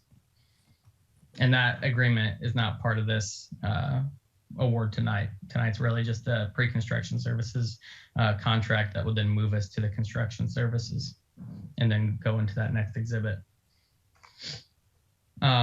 So just on schedule update, as you all know, the completion of the park grant documents kind of were triggering the start of our project and execution of the agreement with Farnsworth. At this time, we're still projecting construction to begin sometime this summer, and then completion of the facility in the fall of 2023. And then again, for tonight's purposes, we don't have any fee associated with the contract, but we did provide in the memo the overall facility budget as it stands currently. I think maybe the fundraising number may need to be updated from what I heard from Roger a little bit ago. But we provided that for reference just so the board was fully aware of what we were projecting.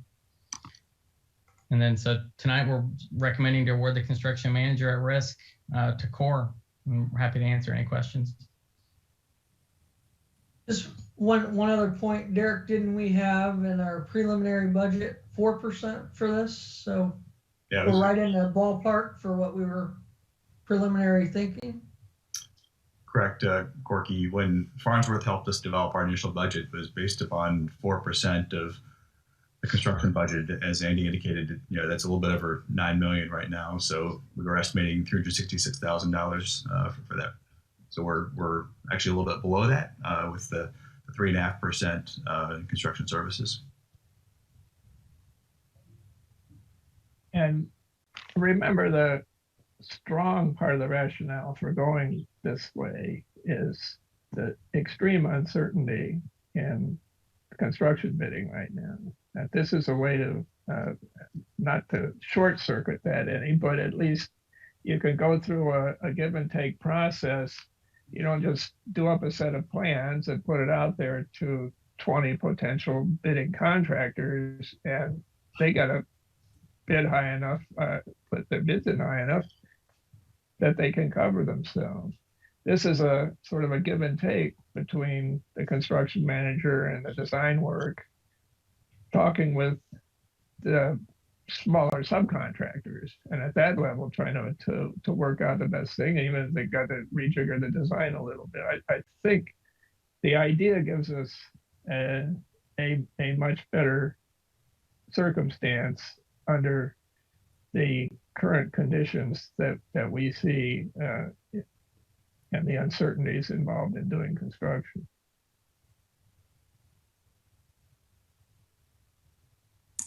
Well, I move that we award construction manager at-risk services for indoor health and for the indoor health and wellness facility to Core Construction Services of Illinois Incorporated of Peoria.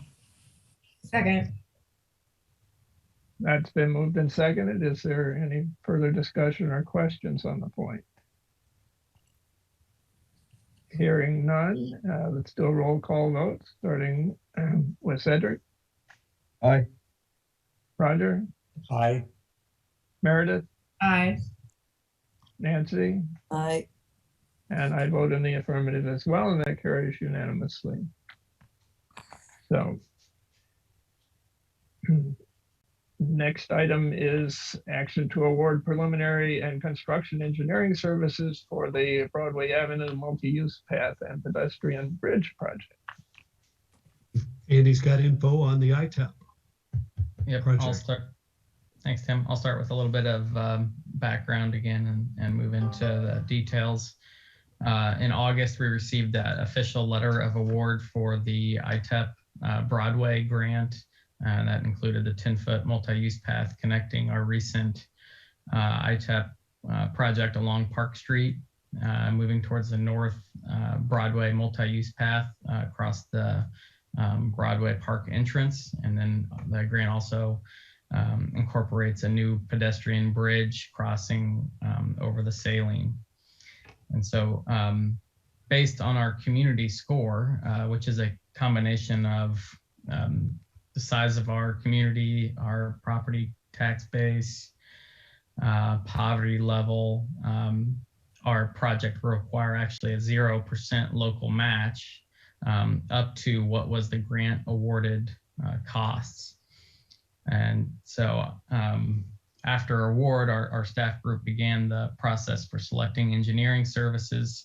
And since this is federally funded, we're required to use the district's QBS process, quality-based selection. Yeah. So we publicly advertised RFQ for the engineering services that included preliminary and construction engineering, construction oversight, and assistance with grant documentation and administration. And we publicized that last October. We had 6 firms submit to the RFQ. As part of QBS, we had to select a staff selection committee, which independently evaluated those submissions and shortlisted 3 firms. Those candidates were then interviewed in November, and then a final independent scoring was completed by the selection committee. And Fairgram was the selected engineering firm. They worked with IDOT, and specifically the IDOT region that we're within, and the staff that are there on many similar projects, including our recent ITEP project on Park Street. Fairgram has provided the attached proposals and grant documents for the ITEP Broadway project that we're recommending to approve tonight and send to IDOT for the final execution of agreements. Like Katie had mentioned during her portion, how long things can take potentially with the state on getting paperwork completed.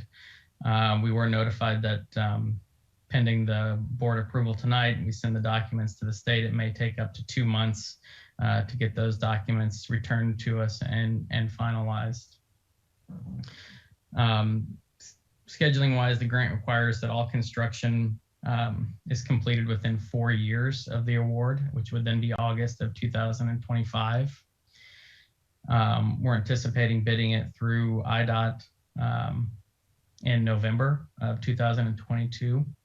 And that would allow a few months for the completion of contract documents and grant forms in order to begin construction, hopefully sometime in the spring of 2023, and then completed that fall. So tonight, following the execution of the preliminary and construction engineering agreements, we will then forward those documents on to IDOT for their completion and then an authorization to proceed. And so we cannot start any work until IDOT has all of their paperwork completed as well.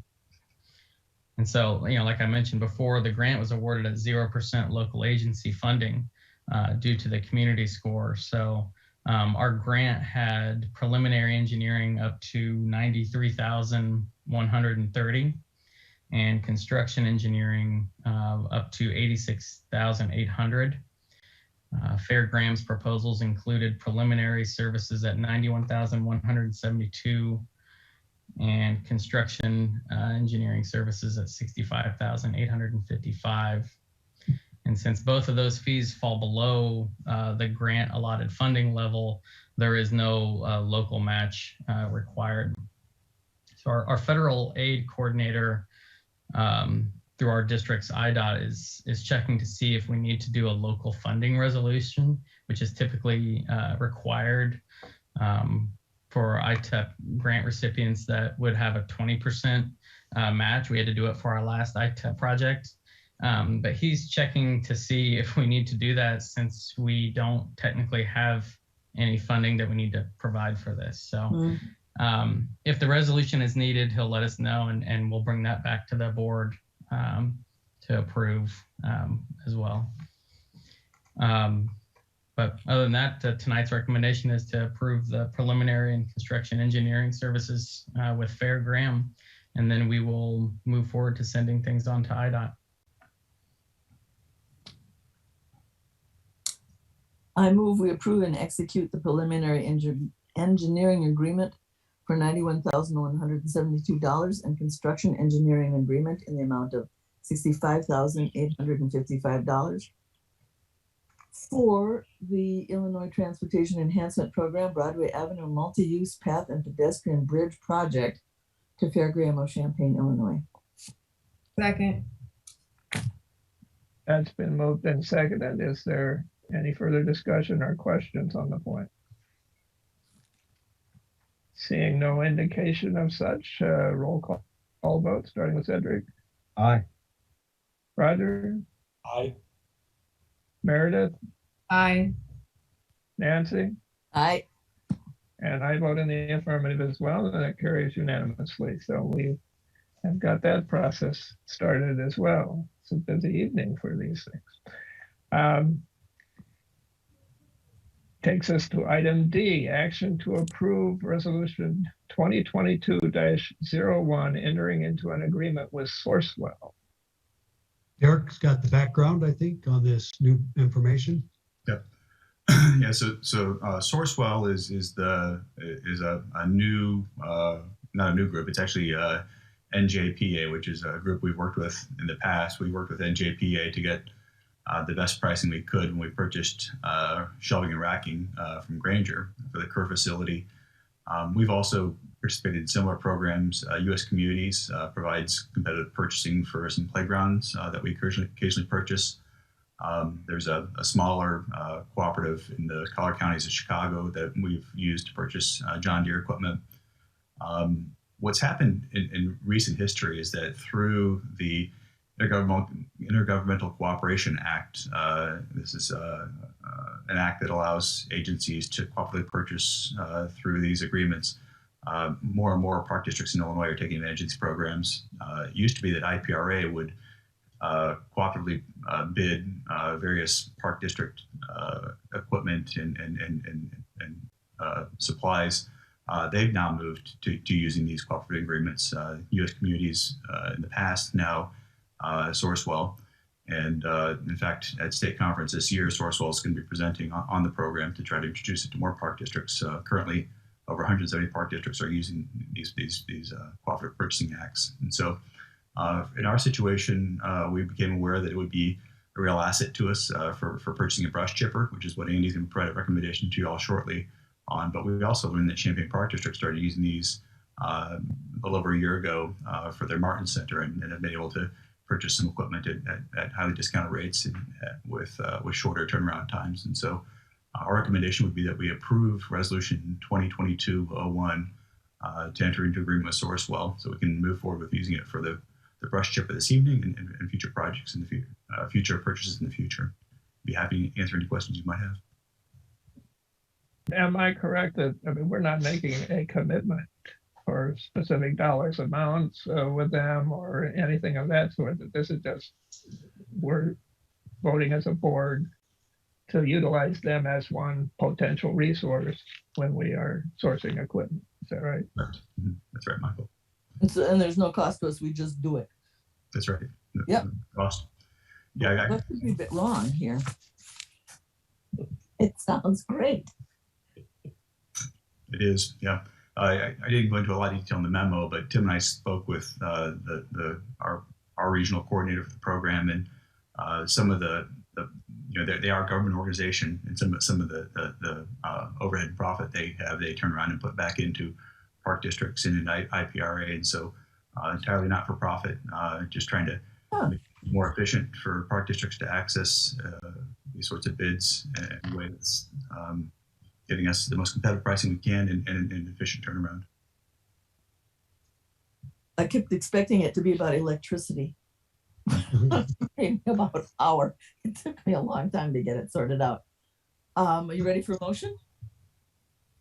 Then I move that we approve Resolution 2022-01, entering into an agreement with the Sourcewell Purchasing Cooperative.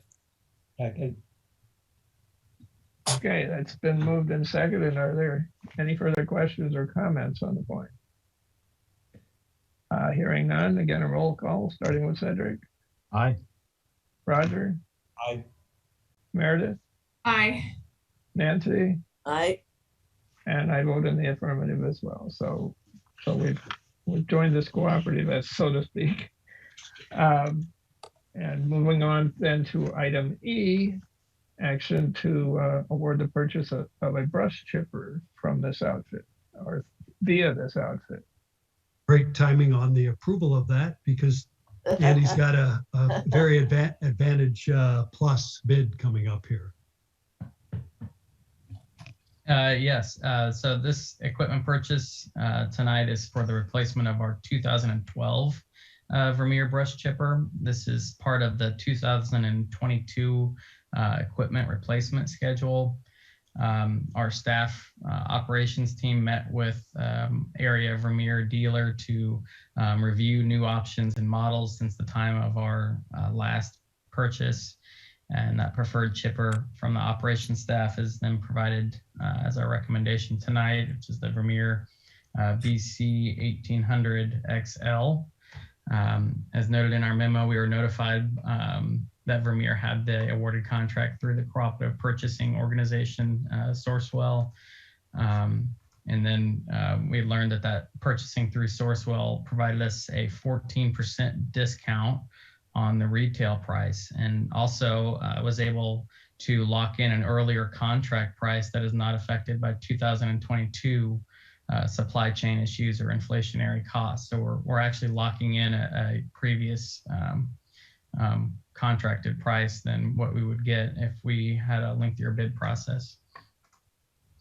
And then the 2022 capital budget earmarks $65,000 in funding for the replacement of the chipper. Our total expenses that we have outlined in the memo would be $64,412, and that is with the trade-in of our current model. And we're recommending to purchase the new model tonight and accept that trade-in offer.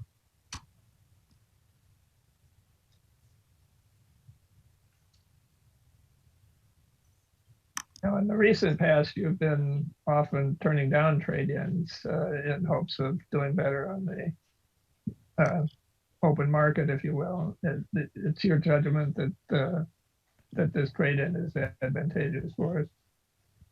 Yeah, we did our, so recently we've been rejecting trade-ins for a couple reasons. One is if the offer didn't seem very advantageous to us. We have our mechanic, Denny, who goes in and checks auction time to see what similar type pieces of equipment or vehicles are going for. And then we kind of base it off what we see there, whether or not we think we can do better. But also we haven't been doing trade-in on vehicles because of that district procedure currently for one staff per vehicle. Oh, right. But this one, Denny checked it out as well too, and it was actually quite a bit more than we were anticipating.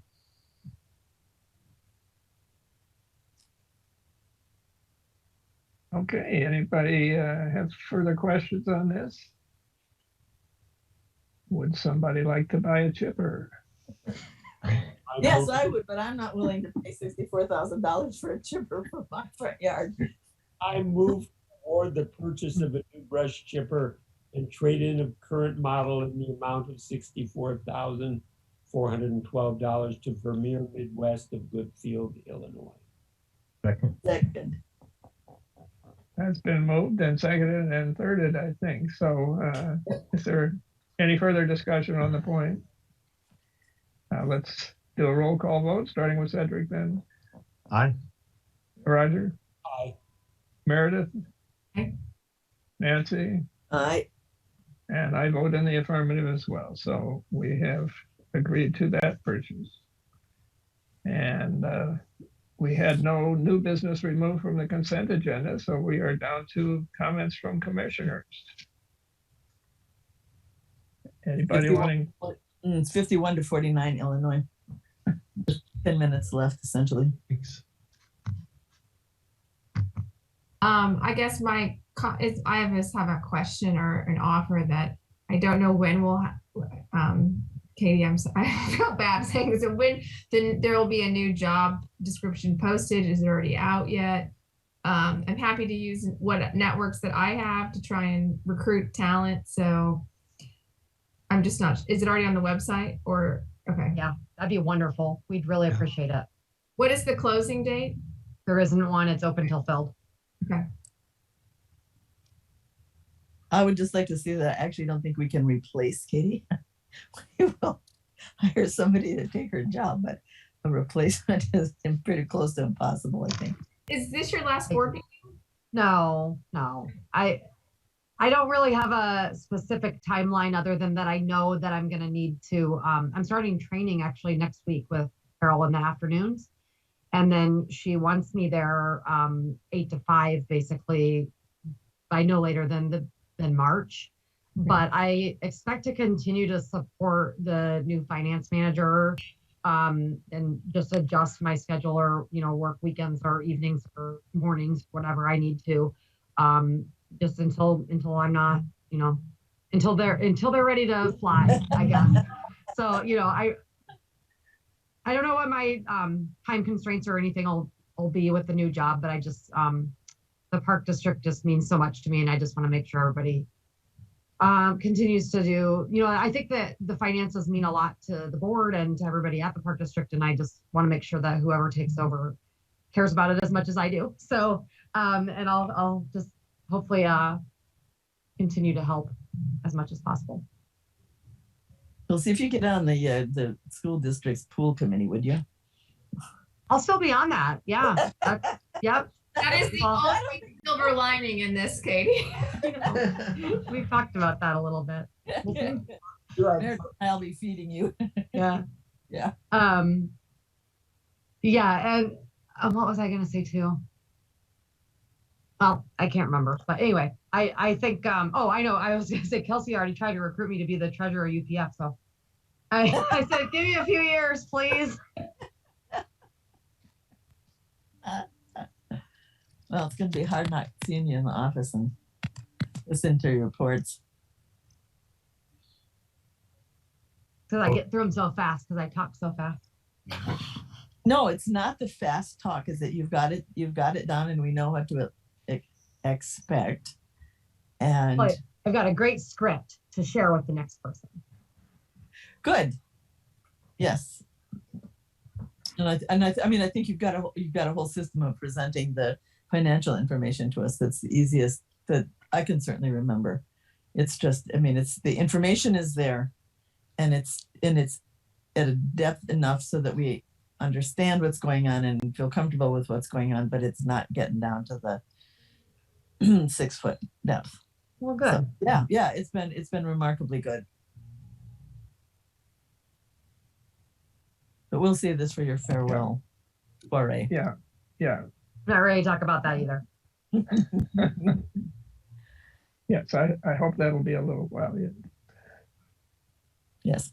Well, and luckily the school district board meetings, I think, are on different Tuesdays than park district board meetings. So I think they're the 1st and 3rd. So, but 2nd, still solid. Good. So you still won't have free Tuesdays. Well, Any other commissioner comments? Hearing none, I think we have exhausted our agenda, and I'll be happy to declare us adjourned. And thanks again to everybody zooming in tonight.